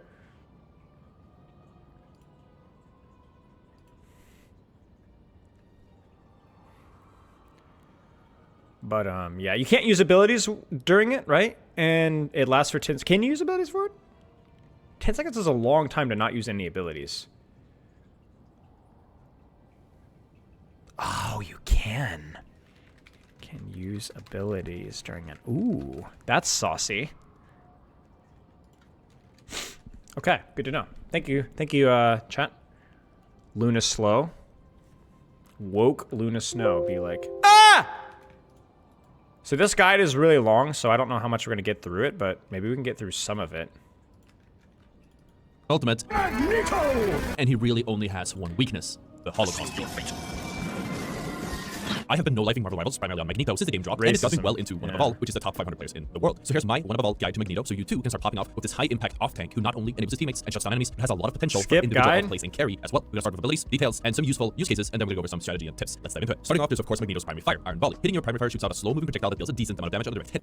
The projectile itself hits for some damage and then causes an explosion where it lands. The farther the projectile travels before the explosion itself deals significantly at the time of this video. At direct hit, it tickles for 20. If you're only once as the explosion, since you can fully kill them or get them very low, generally shorter range. Actually charged to 3 different states, visible by this icon, so you don't use it before you have unlocked the next state. The damage does not scale between the states. You actually need to get through each step if you want to upgrade it. When a mag cannon is at full charge, it also knocks the enemy back 6 meters on a direct hit. The enemy is fully in range and no damage fall off. So it is a perfect tool to snipe that because a direct hit with my Iron Volley, but never using it at all and just holding onto it is a throw. Because if I end up holding onto the mag cannon for an entire fight, I'm missing out on a lot of potential damage mag burst combo, which is simply a primary, secondary, primary combo. If you hit a direct hit on a squishy and then immediately use the mag cannon, this means that thanks to a trajectory that your second primary will shoot them into, which will make it super easy to land another primary fire onto them as well. So at the time of this video, the whole combo will deal 240 damage, meaning that if anyone else in your team as much as sneezes towards the squishy, or if they're already taking some damage, then they're going to die. I also like displacing a tank by throwing them into the side, behind a wall, to cover, away from the healers and teammates, while also leaving their own backline exposed to my own DPS. Either tanks die from lack of support while they are stuck, or the rest of the team dies from the free angles. You can also displace divers like Psylocke or Black Panther or Spider-Man by knocking them around when they dive in, and due to how squishy they are, they usually die from focus afterwards. You can also use the mag cannon to take space. If it feels so freaking hard to land on the flanker with how fast they move. Backwards. It's kind of a small window for damage speaking. The recipe kit is a better way to counter Strange's ultimate. Mention that while the mag cannon does push an enemy back at full charge, this doesn't apply if the enemy is stuck in the ground. If anything, I dare say you should combine both your primary and secondary fire to burn these enemies much faster. The mag cannon will automatically charge over health, and for those who need a distinction, the self-cast goes by the name of Iron Bulwark, and the one that applies to teammate is called Metal Bulwark. So now you know. While these technically are two different abilities with different buttons or keys, they actually share some Magneto or on a teammate. So even if you react or I don't need to know how to use a bubble there's no way to deal damage within the bubbles. If your bubble teammate has a mark over their head, like for example, like Panther's mark, which requires him to dash to an enemy to makes Magneto one of my favorite counters against these types of type heroes. Not only because of additional health, but because I cannot stop them from doing a full combo and die in my backline while looking like idiots. Additionally, no other effects appears to bubbles either. One can moves around, and if you're in rank, it might call you slurs. This might be obvious against some abilities, like if you're standing in front of an incoming bullet or something, but this also applies to line of sight abilities, most notably standing in between an ulting Doctor Strange or a Thor or Namor. With a bubble up will not only stop you from getting hit by their ultimates, but it will also save anyone who might be behind you. And as I mentioned previously, incoming damage to these bubbles will charge up your secondary fire mag cannon. Every 100 damage that these damage hitting bubbles, if an enemy deals 100 rings by placing the bubble on someone who's currently taking damage, is a good way both to deny enemy ult charge bubbles, and you usually need to use them reactively if you want to help someone in trouble. Personally, I do try to use them when they are off cooldown as much as I can, but I don't haphazardly throw it around. Currently the bubble has a 4, I just don't see an optimal use for it. I tend to hold on to it for a bit longer, but if I can save my teammates some health or if I get a bubble versus when you want to hold on to it is a constant balancing act. Since situational call, and there are a lot of variables that goes into what play goes off well. Bubbling a Star-Lord makes love to the shield, so you can protect whoever is caught up by these ultimates or coordinated dives, aka priority targets. The nature of the bubble, and I guess Magneto in general, forces you to be the glue in every team fight, keeping your head on most valuable. Most players, even in Eternity, and one above all, rare, some good use cases for these bubbles can be, first, as I said, shielding. Shut up! Keep an extra eye on these players that your team is lacking damage, so using your shield bubble is generally key. If going for the ultimate, this is really ult can be good enough. While some ultimates really don't need bubbling, many of them are very risky to pull off bubble. I meant to some situations. Also, feel like more prepared upcoming enemy projectiles. This includes all types of projectiles as well as slide. Which require the shield can be held for a maximum of 2 seconds at a time. It takes a second before it starts to max power shields in the game in the sense that it actively is a wall. Not only do projectiles not go through it, but any abilities that require line of sight will also not have any effect on Magneto or any teammates behind the shield as long as the shield cuts the line of sight. Keep in mind, however, that if you are currently mid-air or if you're looking upwards enough where the bottom of your shield stops touching the ground, then an Iron Man or a Magneto ult at your feet has a chance of hitting you since the explosion now has a line of sight to your hitbox. The shield can be held for a maximum of 2 seconds at a time. It takes a second before it starts recovering after it's lowered and recovers at a rate of about 10% a second, meaning it takes 10 seconds to get a full charge. Is that the thing in the middle of my screen, right? Seconds, so while you want to try to manage the amount of air, and if you're up against another Magneto, you're gonna see yourself holding the shield up for the entire duration, unless you're trying to keep yourself or teammates safe from a massive spent needlessly holding the shield up. Obviously, keeping high damage abilities like Punish's ultimate or his team up, while carrying back camp. I don't need to know! Damage and stop ultimates, meaning you don't actually waste them by using them. But still, while you never find yourself in a situation where you're never using shields at all, since by never using them and just having them sit fresh off the chair, a little bit of prediction in how your enemies and your teammates want to play goes a very long way. And finally, let's talk about Magneto's ultimate. Most players in the community seem to have written off this banger of an ability way too soon, but after watching this guide, hopefully you're gonna start getting some value out of it as well, because this big meatball has more types of value than just throwing a ball of damage into Doctor Strange's shield. Activating your ultimate starts building and charging a big meatball, while making Magneto start floating. Over the next 4 seconds, the damage of the ball scales from 100 at the start all the way to 300. The amount of time until the ball hits max charge is visible both from the size of the ball as well as through a circular loading bar around your crosshair. The ball will automatically be thrown towards your crosshair once the duration is up, with the explosion radius expanding from 5 meters up to 8. But keep in mind that accuracy is important, since while the explosion is big, the damage also falls off towards its outer edges, where it only deals half of its fully charged damage to enemies that are over 6 meters away from the center. During the building phase, Magneto also creates a massive barrier surrounding him, and any incoming projectiles will be sucked into the meatball and add to its damage, with the charge of the ball being visible with these numbers under your crosshair. Every point. No, wait a second. It doesn't go to 300 damage from charging. I thought it was just charged by people shooting into it. You're saying if you wait for the full duration of Magneto, you can get it to 300 guaranteed? Right? So it just charges, it just damage scales automatically? Oh. Oh. Damage of ult scales. Does it just accelerate if people shoot?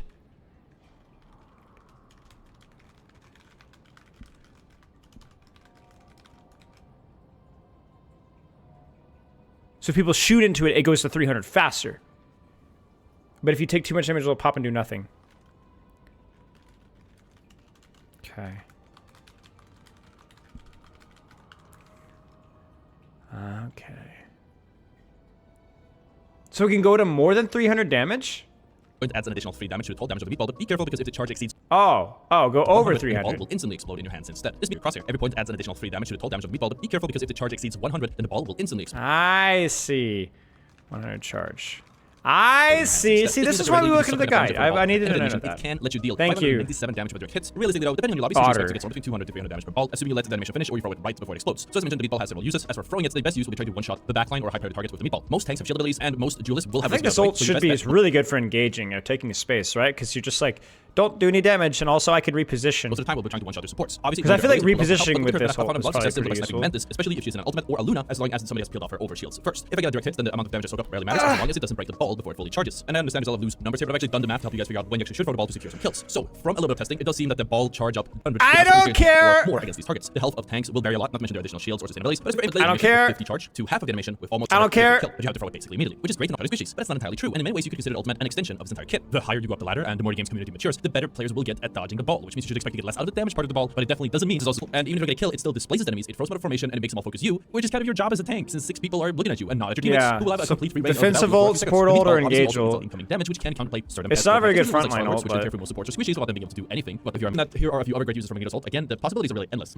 I don't need more. And popular support that you practically. I was like, it's really old to hover after your meatball throw is finished, but the benefit is negligible because of the animation, which lets him change his primary to a cool sword slash for 10 seconds. Hitting your primary fire with this active will send a projectile out that deals 85 damage to the first target hits, while also adding 30 additional damage to any targets within 3 meters. Whether you use it or not, the powered up slashes disappear after 10 seconds. The 85 damage is pretty juicy since it lowers the amount of hits needed to kill a 250 health target, so the breakpoints will change. With your primary fire, you need 4 hits, but with the slash, you would only need 3. If you do get this team up, using the team up off of cooldown at any point during the fight is ideal, especially since it doesn't have any damage fall off. Meaning you can snipe targets across all ranges, and a cleave damage is a pretty nice bonus since it lets you deal a lot of damage to group level targets as well. With that being said, you guys haven't seen me really yet, Max. Why not use it, right? But I also have abilities, but I still want a few pointers that I think are very important for willing Magneto players out there. First, we have some picks. Now, this will obviously be patch and meta reliant, but generally speaking, I think it's safe to say that Magneto fills the role of an off tank. If you have Doctor Strange in whichever needs it, if your team is pushing forward, generally speaking, Magneto wants to be next to his main tank. But if you're getting pushed, depending on Doctor Strange's band, which happens quite a lot, Magneto can step up and take himself, though it is a bit scuffed and requires you to use your shield proactively to cover your teammates a lot more often. In this case, you'll be on the front line yourself, but you're gonna need to play cover a decent amount not to get blown up since your shield doesn't tank against his lack of frontline presence or lack of melee strength like Doctor Strange is definitely something worth factoring in.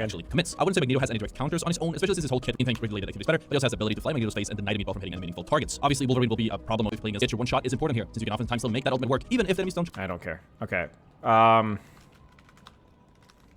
Useful. Thank you.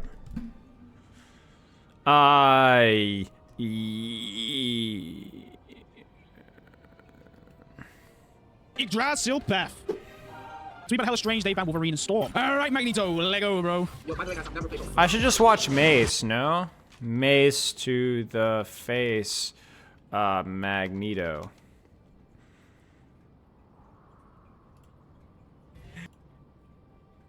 Why?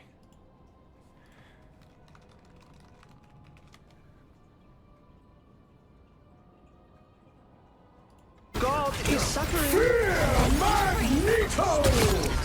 I don't care! Whoever they are, they don't look friendly. You are under my protection. Much better. The Punisher set up a turret. Render me Your attacks are futile.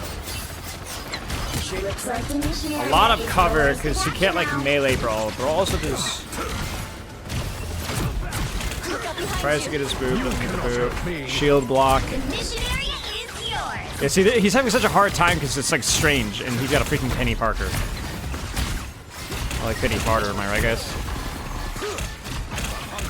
Wish I had a gun like that, Castle.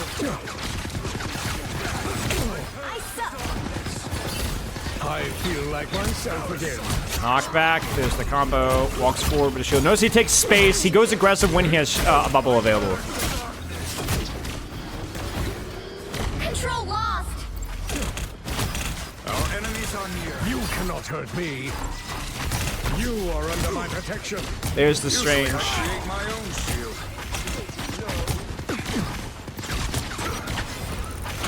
Next bubble, we should probably see him using the tank trade. I don't see really any reason to bubble anybody right now. Bubbles is Strange out. Probably should not have bubbled that, to be honest with you. I don't know what Strange really got out of that. Oh, that's a suck city. I am ready to put on a show. That's the Spylo ult if I ever see one. Knock back, nice combo. Bubble coming up soon. We'll probably see a bubble on Strange. Yep. I unleash the Vishanti's power. Didn't get the combo there. There's the team up. That came out of nowhere. I actually think team up could be pretty good here. There's not a lot of space with Scarlet Witch is not horrible. And just having like that cleave on a frontline trade and this map probably feels pretty nice. Wait, what? That's not the team up, it's just melee? Am I dumb? I am dumb, chat. Sorry. Oh, okay, well. Does that cleave through shields?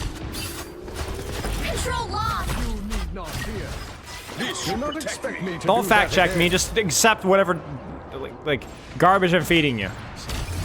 Say yes, Spylo. Yes, sir. How much bonus damage is melee? I feel like myself again. You cannot hurt me. Why do I don't dual stream to YouTube? Because I'm a moron. No, in all honesty, there are plans to do so, sir. No Spylo, no inferior? Okay. We are planning on doing so at some point. I feel like myself again. Yeah, definitely not the best tank pressure character of all time, for sure. Yeah, cheers, Brett. Thanks for asking me. Shooting at the floor, bubble to rotate. There's the knockback. He's looking for ult when he gets pressured. There's the ult to kind of keep the space. That was pretty good. I don't know why we're lagging here. Bubbles out. He has no shield resource. Okay, there we go. That was weird. Why is this so laggy? I still won't. You shall not be harmed. You'll have to keep fighting until we have a winner. Control lost. Keep going here. What the most important thing is Rivals would have to do to have a balanced competitive experience? I don't think Rivals is aiming for a balanced competitive experience. Keep hero bans. Deal with extreme outliers. And nerf any brain-dead powerful characters. I don't think there's any characters in Marvel Rivals that are brain-dead besides supports at the highest level. I think all the other overtuned characters are relatively challenging skill floor-wise. Battle awaits us, so to speak. You shall not be harmed. He's aiming at the floor in those 1v1s. You'll have to keep fighting until we have a winner. Shall not be. Besides supports, I was saying besides supports. I think the supports are pretty much all across the board fairly brain dead, at least in comparison to their, okay.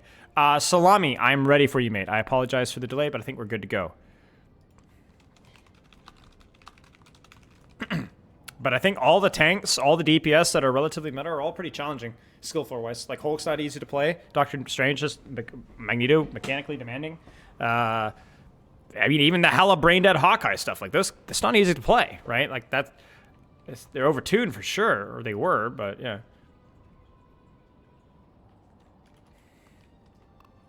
But, I don't know. I don't know what the deal with support is. I think that's just that's a tough one, you know? Depends on what they want to do with supports. Like, I legitimately played support in Marvel Rivals and felt like like even more so than Overwatch. Like, every time I played Mantis and Masters or Grandmaster or whatever, Diamond Master or Grandmaster, it just felt like I was server admin. Like, it felt like I had to put it, I didn't lose a game. Like, I just, any, like, general awareness, ult tracking, anything, just, yeah.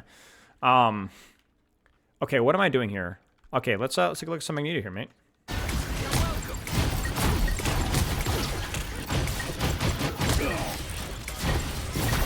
Gee willikers. Alright, here we go. Yeah, the supports prop up the insane amount of damage. Yep, that's a very good point. It's tricky. I don't know what you do.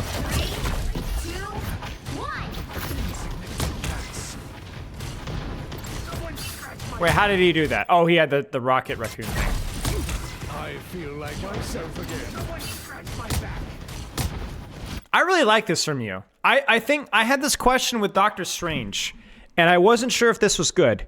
But I'm confident this is good with Magneto because he doesn't have that melee punch, right? I think this is really good for me, to be honest with you, mate. I really like this. I think any opportunity you could take an off angle and play like the Sigma style, control DPS, control backline, no frontline pressure, even if you don't have a melee tank, even if you, like, let's say you had a Penny, you still wouldn't want to sit on cart because you're not going to be able to take that Strange in a melee duel. The only thing that you have over Strange is the AoE splash that you could do from a high ground position like this.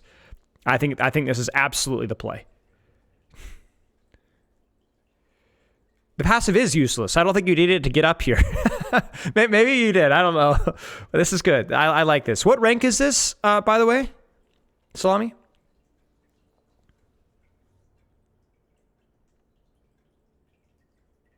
This is what I felt like Strange should do, but I don't think actually he has to do. GM3. Okay. Yeah, this is good. Yeah, see, this is great. Now, what I would do here, so let's kind of look at the situation here. You need a general, like, situational awareness of, like, where your team is. If you look at the enemy composition, the Psylocke is a bit of a problem.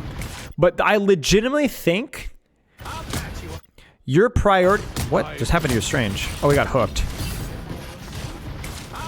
I need you using your shield.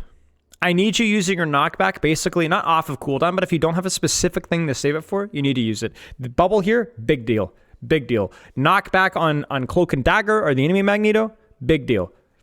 Big deal. Basically, the idea is that you've taken this powerful position. You're not going to need your cooldowns for anything for self-defense. I mean, if you wanted to ego this angle with your self-bubble here, it's fine. But you need to output more pressure right now or deny more pressure.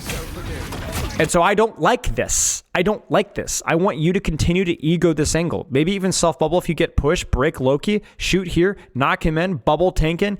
You've taken the time to rotate to top and you're dropping the space for no apparent reason, to be honest with you, mate. And you also have your cooldowns. Use your cooldowns.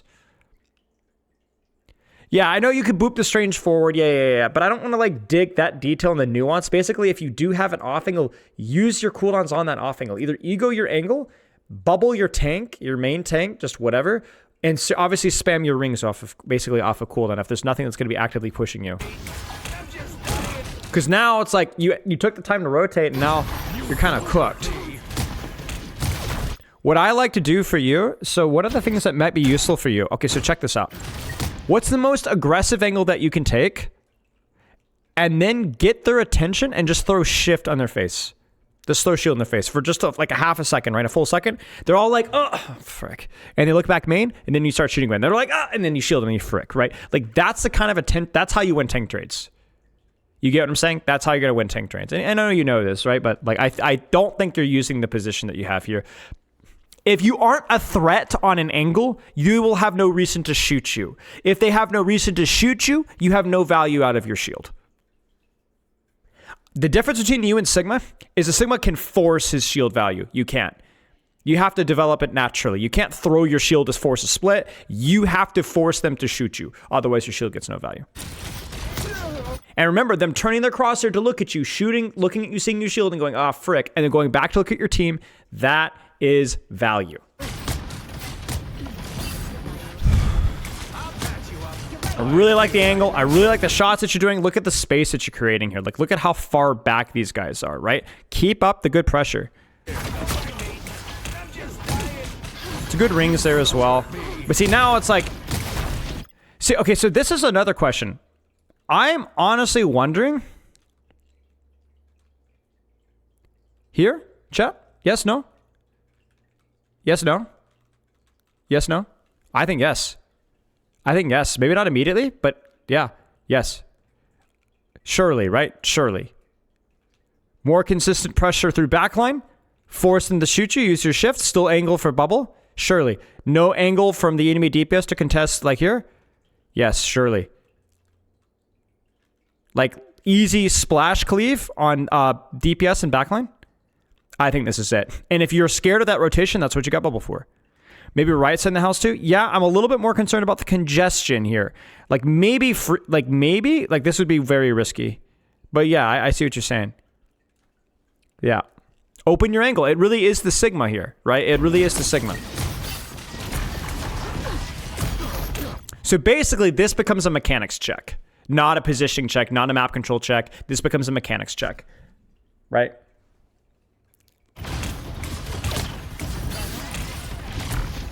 It's also noticed that it's so much harder to get like Iron Ring value from this position too, because it's really hard to see anything. Like that was good. That was good. That was nice. You got him into the wall there.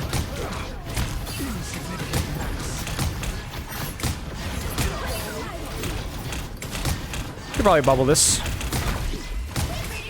And remember, bubble is not something that you have to save if there's no immediate threat, because remember, bubble also enhances your offensive output because then it charges your next set of rings. So you ring, you bubble, you get your next set of rings, and you ring again, right? So it's like Zarya bubble. It's like the sooner that you can, with good conscience, get value out of bubble, unless there's something that you're specifically saving up for, use it. Use it. It will mean that you do more.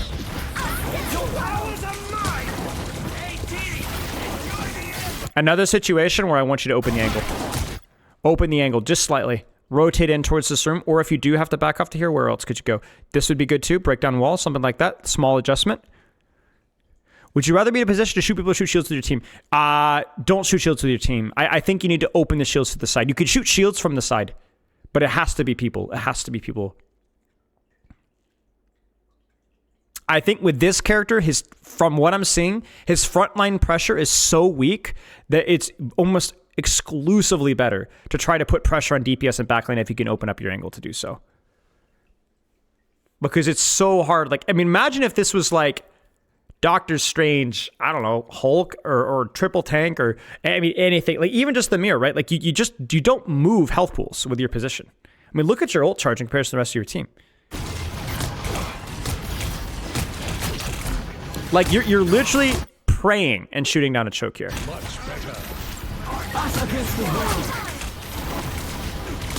It's hard.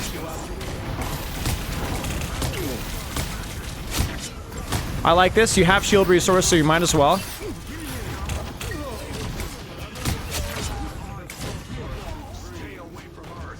And when we say off tank, it means that Magneto, because he's slow and because he doesn't have close range presence, it is harder for him to initiate directly.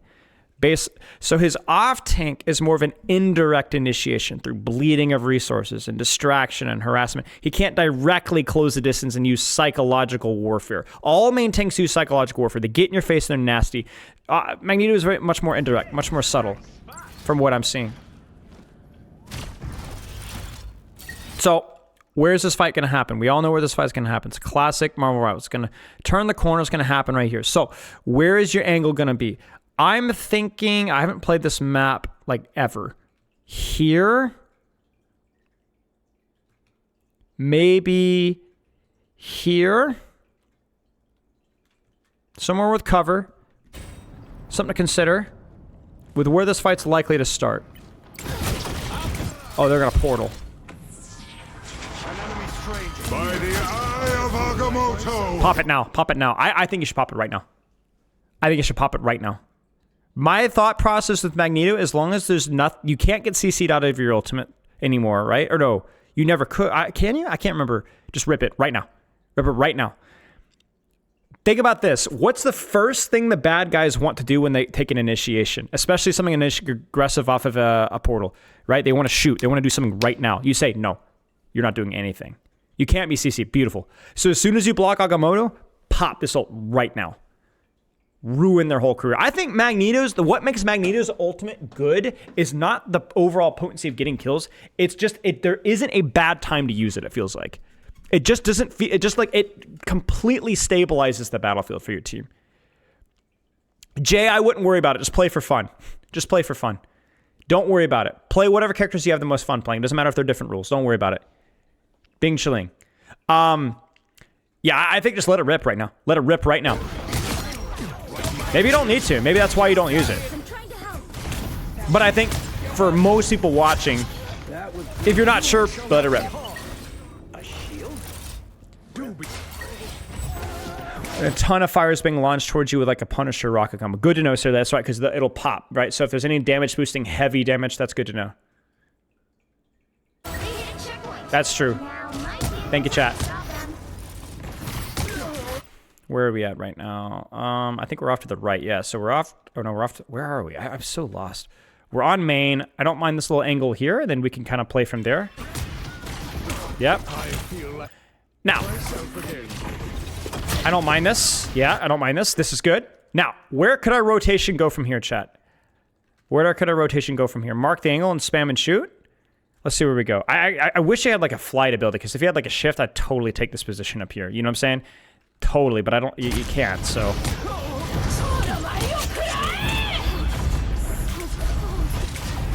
Be careful about how far forward, but probably okay. You have your bubble, so. Yeah, but the question is how long would that rotation take? But you don't have to flank either, remember. Like, you could just, like for example, I want my Magneto right now to swing to this left angle here, right? And then from here, would you flank? Okay, so I wouldn't flank. It takes too long. But then you could, like, slowly go up the stairs, right? Maybe we rotate up the stairs from here, and then we take the stair angle from there, right? So definitely should go up the stairs. I don't hate the bubble, but you definitely need that space. Take the space. Get off the point. Get off the point. Get off the point and control space here. Force the attention, force the rotation from here. And as you guys have already mentioned earlier, A also gives you better angle for boop targets as well. Lord. White women hots.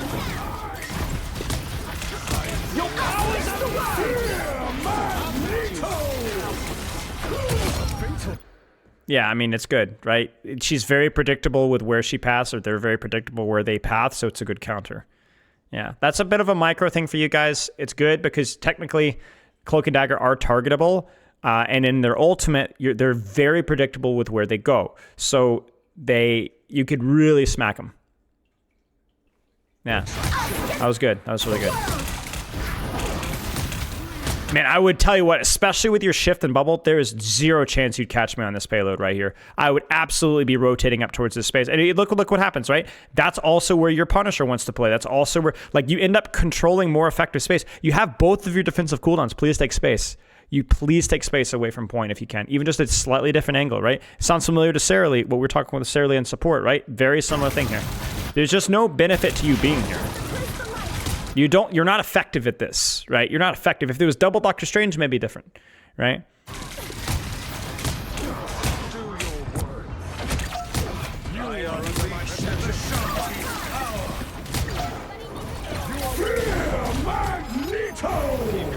Melee.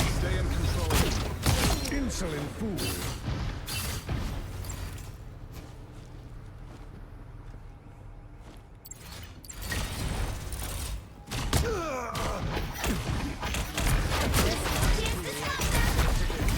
I get what you're trying to do. You're trying to stop push or touch. I like this from you. I love this from you. You're down your bubble, but you got to be careful. But I think you can really just kind of literally just sit here and spam tank, spam backline, spam DPS, control the angle. Get off of point, but this is really, really good here.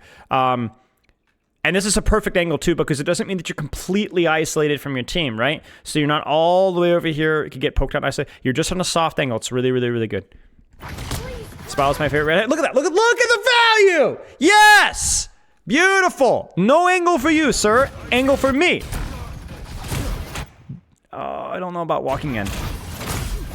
I know what you're trying to do. It feels like a, hey, spook backline, turn, pivot, and knock him in. Am I correct? Am I correct, Salami? It feels like that's the strat. I understand. I just don't know if it's worth it. Because, like, look what you could do just from this position here. Look at the angle on Loki. Look at the angle on... Is that Hela back there? It's totally, speaking of free, right? Like, totally free. Is just trying to make space. Well, here's how you make space, mate. You shoot him in the face. You shoot him in the face. You're not Strange. You're not that guy, pal. You don't need to be here. The way that you make space is sit right here and shoot her in the face. And shoot him in the face. Right here. Right here. Right here. And then bubble your tank if you need to. Or bubble your soldier. Or bubble yourself if they all shoot you and just keep shooting. Right here. This is how you make space. You know? And guys, I promise you that somebody's on that flank to our left right now. I promise you that Psylocke... Frick, my F3 button's broken. Frick, we'll just move. I promise you... Ah! What do we say? What do we say? What do we say? That's your job. You put yourself on an angle, then you shoot on main. You shoot on the angle if there's anybody on the angle, then you shoot on main. That's how you make space. Shut the freak up. Shut the freak up, I say, DK. So much more chaos, so much more damage being taken. I like that you're using the bubble to take space, right? I think that's good. But why not take space on the angle, right? By the eye of Agamotto. It's just this mess. And again, the angle's free. I promise you this Psylocke is carrying this fight for her team. Let's see what she does. Yep, there she goes. She doesn't even need stealth. She pokes out your supports. She compresses her supports. She forces your support CDs. Rocket's back. Cloak and Dagger's back. She kills the Winter Soldier. And she still has the angle and shooting back like your entire team is getting pincered here. You had an advantage here and you're unable to secure it because you just didn't do anything. The reason why holding the space matters, it's not just about marking that angle, it's so that it's easier to do it's easier to do more consistent damage. The alternative is what you're doing here, which is a lot of shooting shield. This is so much more chaotic and so much less effective. Look at this mess. This is a mess. Holy crap, I have no idea what's going on anymore. Okay. Salami, does this make sense? I kind of, obviously these are just kind of quick replay reviews. So but like opening your angle, put pressure on backline or frontline or just marking that angle. Yeah, we're just doing random VODs. We were doing giveaways. I think this is the last one though for today. We might do it again next week or the week after.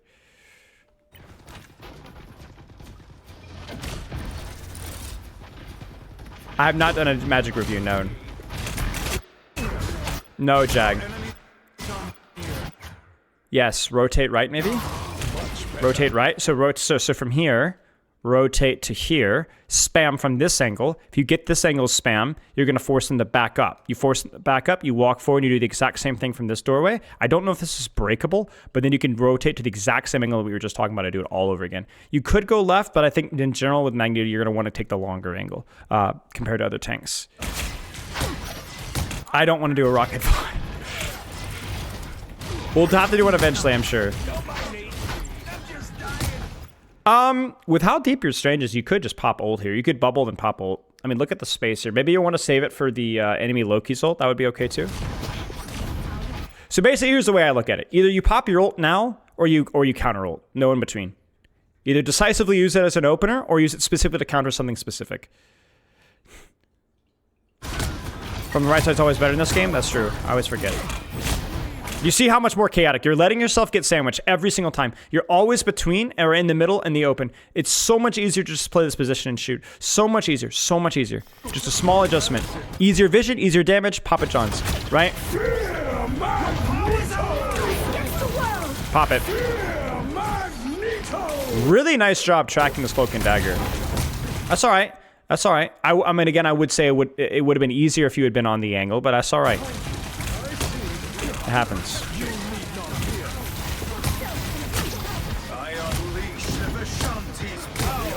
Blocked. Yeah, your neutral pressure is just not good. Your neutral pressure is not good. And it's just strictly due to your positioning. Strictly due to your positioning and the chaos that you're putting yourself in the middle of. It feels frustrating, right? You're like, I don't feel I'm making any major mistakes here. You're like, you're not woefully mismanaging your cooldowns. There's nothing clear to bubble or engage on, sure. But that's why you open those deeper angles at the same time. Let's go to a different point of the map here. I think you probably get stalemated here because Marvel Rivals. Let's go to a different point here and let's see if there's another angle to talk about here. Quick me. I think if you have time to set up, I would be curious to see how Magneto functions here. It might not be good. If you have time to set up, I'd be curious to see how Magneto functions up here. Maybe it's too exposed. I'm not sure. I'm not sure. These are a little bit more exposed. 3, 2, 1. If that's not the case, then I wonder how you would feel here. You got me? Maybe if this is not breakable, this would be good here. Maybe? You know, because again, like where are the angles going to come from? You either need to out-angle that Psylocke or she, you know, or out-pressure the front line. Garden Warfare 2. What is that?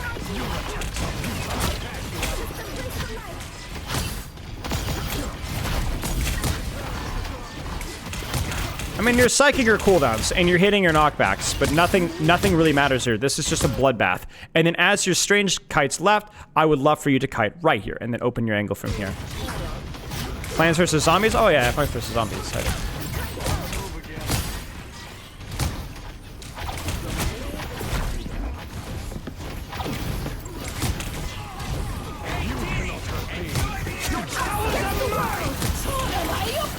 Jeez.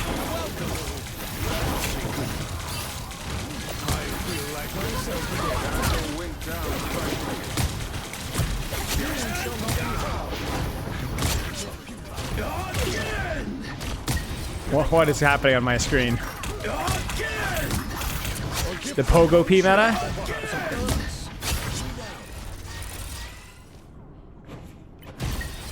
What is happening on my screen? My goodness gracious. So no Loki ultimate, no Cloak and Dagger ultimate. Honestly, I guess I would just wait until they've committed to an engage and then rip your ultimate here, so there's nothing to save it for. The Scout bot on Team Fortress? I could probably coach Team Fortress okay. Same thing with left versus right here. It's not that I'm married to left. I think right provides a little bit more range for you, which is nice. But it's more about the fact that, like, I think your team is already leaning towards left, or your tank is already leaning towards left. But I don't hate this, because technically your Strange isn't with you. Your Strange is going for the flank, so this is alright. Here it comes. 3, 2, 1. Pop it. Honestly, just pop it, man.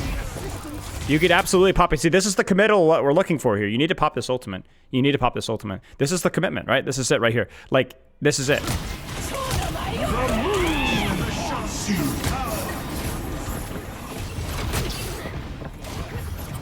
You just need to use it. I really think it's that flexible here.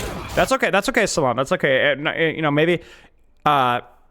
basically, the reason why I don't think saving it makes a lot of sense here is because there is nothing for you to counter. All right? There is nothing that you can counter with this ultimate. The support ults have been used. Just let it rip. Once the commitment has happened.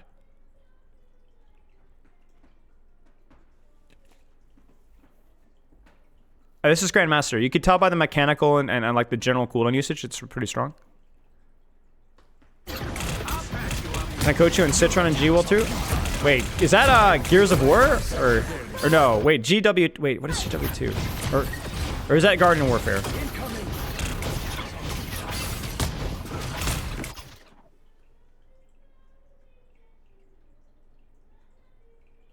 I think our claws are stuck, guys.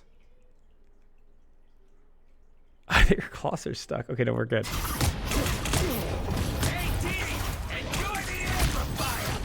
Now I wouldn't use it because you already have the Rocket Raccoon, the rat, doing things. Do you notice even how you push your advantage? Look at how you push your advantage. How should you allow yourself to do more damage, chat? Remember, you should push forward. Or push, okay? You should take space. You've used an ultimate, but swing to here so that you can actually get a better sightline to use with the ultimate. And then for them to clear out, you just pop your ultimate and so on. Guild Wars. Oh, yeah. Guild Wars. Yeah. I almost played Guild Wars a while ago. But yeah, it's like a lot of people when they push their advantage, it's just W. No W, please. I can see you press W, no one's trying to knock the tank around. No, Deacon. Your powers are mine! Us against the world. Magneto! I mean, if it ain't broke, man. If it ain't broke.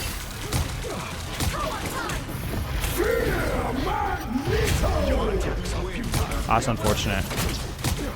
Nice.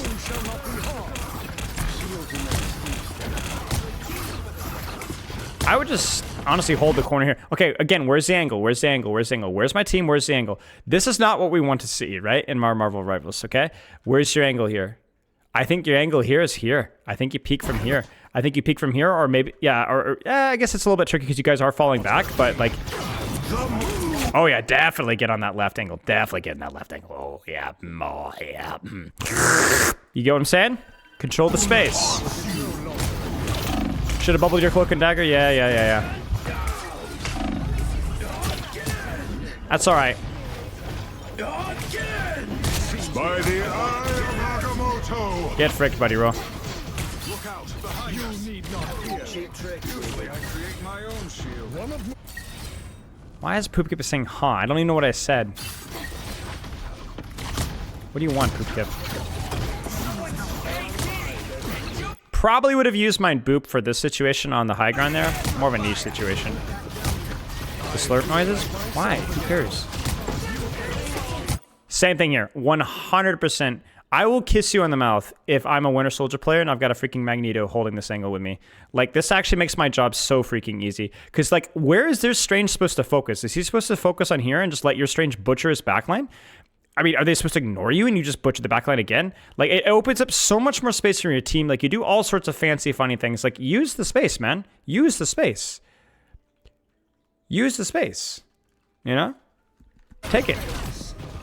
Like, you got your Winter Soldier that's off-tanking for you here. Are you going to be violent? Are you going to be violent? No, she says no. I hope you didn't knock them out of the Psylocke ult. I think you're probably... whatever.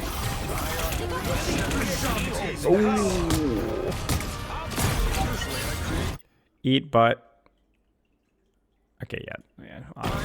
Automod got that one.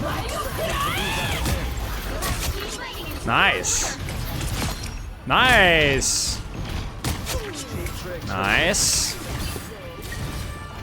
Like, again, what's happened with Marvel Rivals, and I'm noticing this, and you see it's a little bit different in pro play, but everyone just goes like, oh, you can't flank, so I'm just going to stack on my tank. And yeah, like, you can out-mechanic and out-cool it on trade, but it's really important, especially with a tank like Magneto that can control space from range, that you take that space.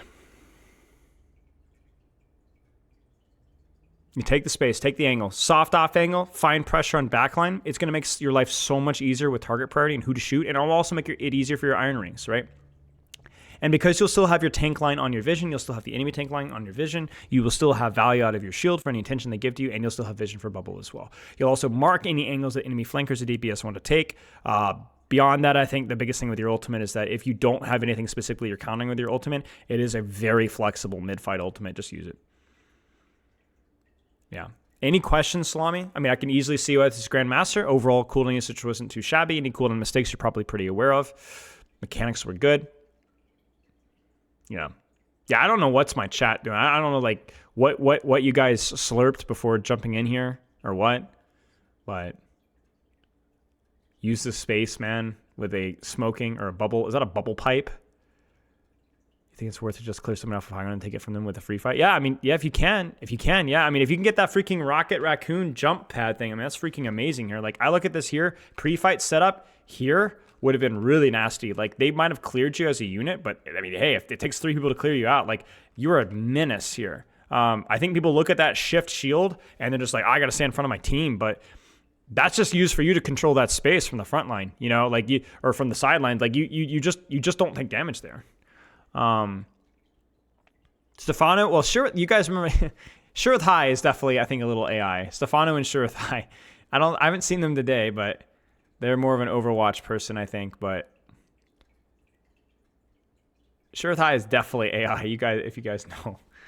How would Magneto solo tank? Like, no off angles, is it worth it? Well, okay, so that's a great question. So when you're playing Magneto solo tank, all I want you to do is think about what's a good sight line that gives me a little bit of distance and a little bit of cover.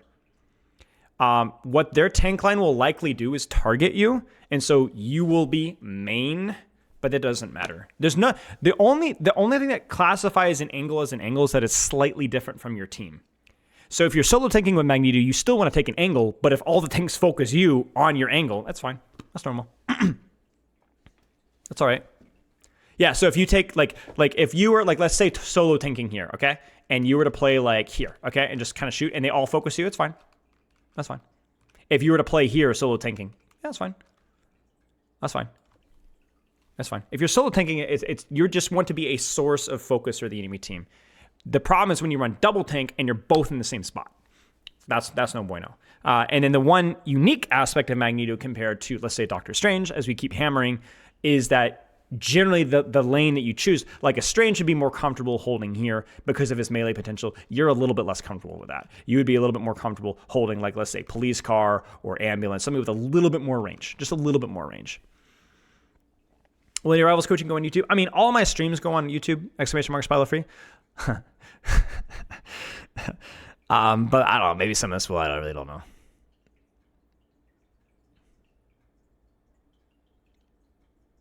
No, I don't prioritize players of competitive background. I suppose you just book your own. It first come. I don't know what you mean by prioritize, but no, I've coached literally like people that have only played the game for a couple of weeks. So,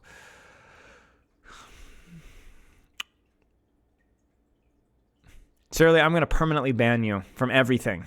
I'm gonna dox you, social security number. I'm gonna sell your state to China, your entire state that you live in.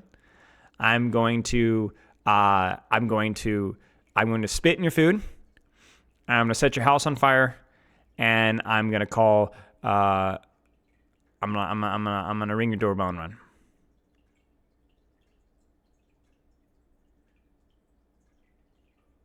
Yes. So.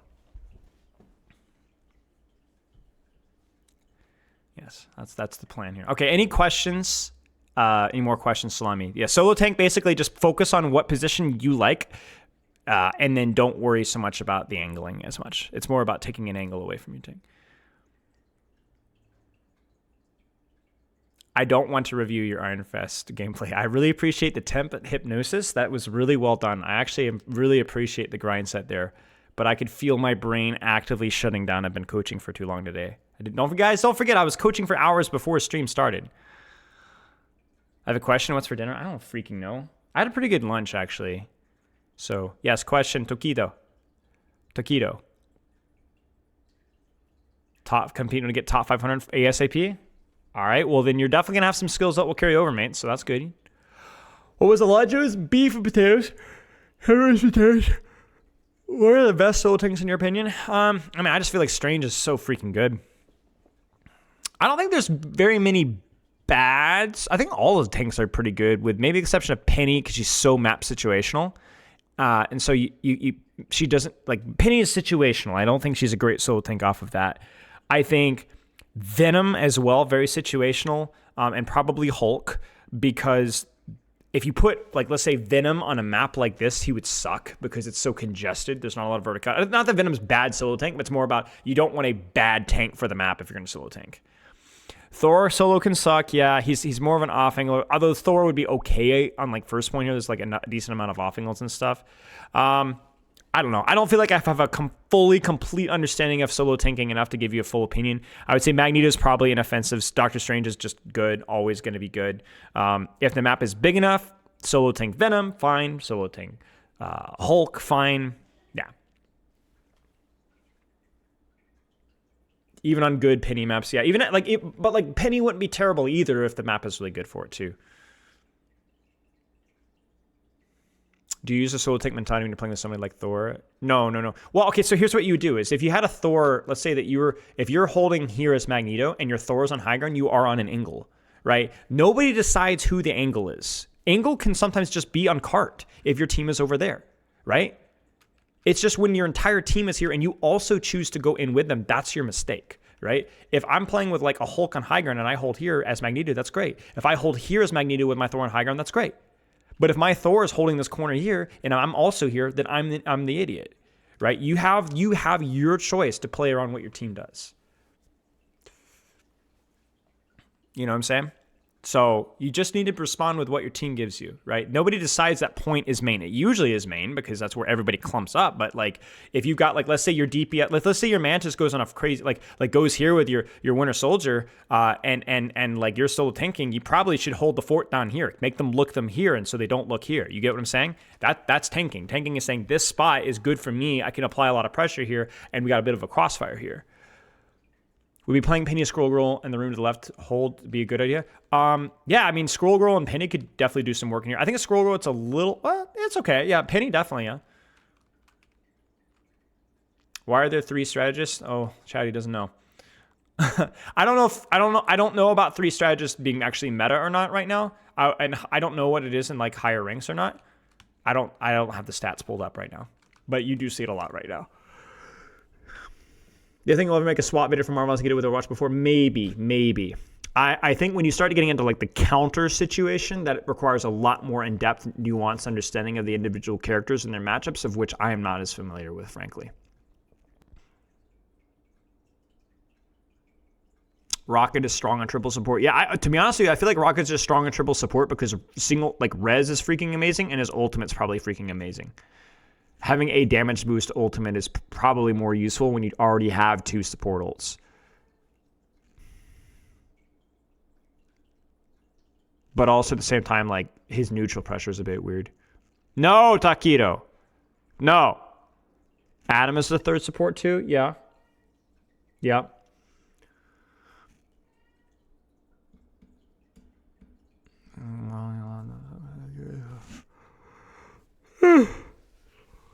No way Rocket can work as a DPS. Isn't his gun his cheeks? I feel like he has terrible range. No, Jack, no. Do you see this fatigue? No!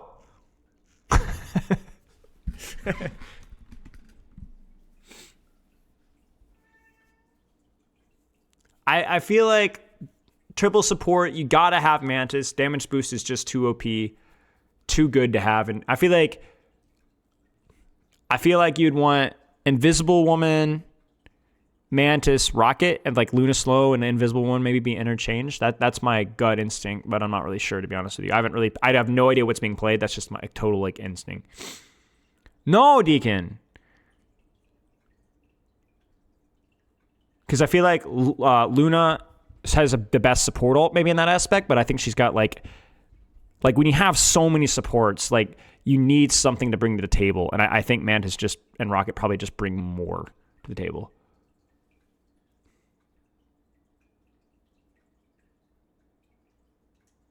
Cloak and Dagger, Loki, Mantis, Rocket. I mean, Cloak and Dagger makes sense. I didn't even think about that. It's pretty decent utility. A little more utility for sure.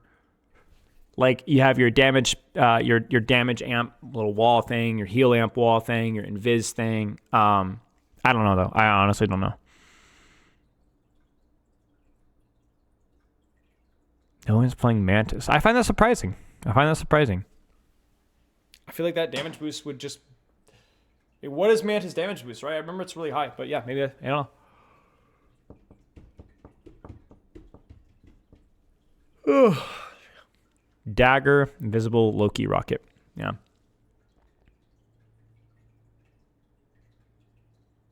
Yeah.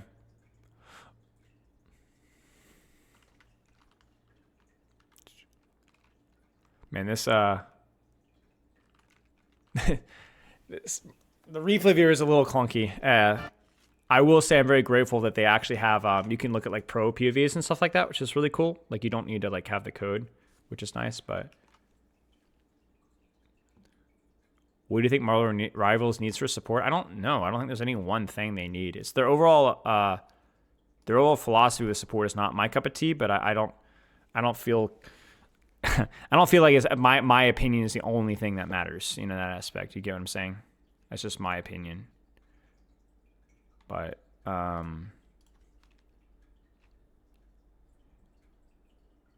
yeah. Okay. I'm gonna end it, guys. Loves and kisses. I'll be back on Tuesday. We might look at some pro over. Well, I'll let you guys know what the plan is for stream next week. I'll always ping you guys when I do it. So, loves and kisses. Yeah, sorry, Deacon. We'll probably do this again next week. This was pretty fun, actually. I felt like I learned a lot. So, yeah, thank you guys for helping me out. Kind of learn the game as we go, and I like it, not just for content and stuff, but I do enjoy learning new things, and I felt like I learned a lot here. So, loves and kisses. I'll see you guys next week. Frick you guys.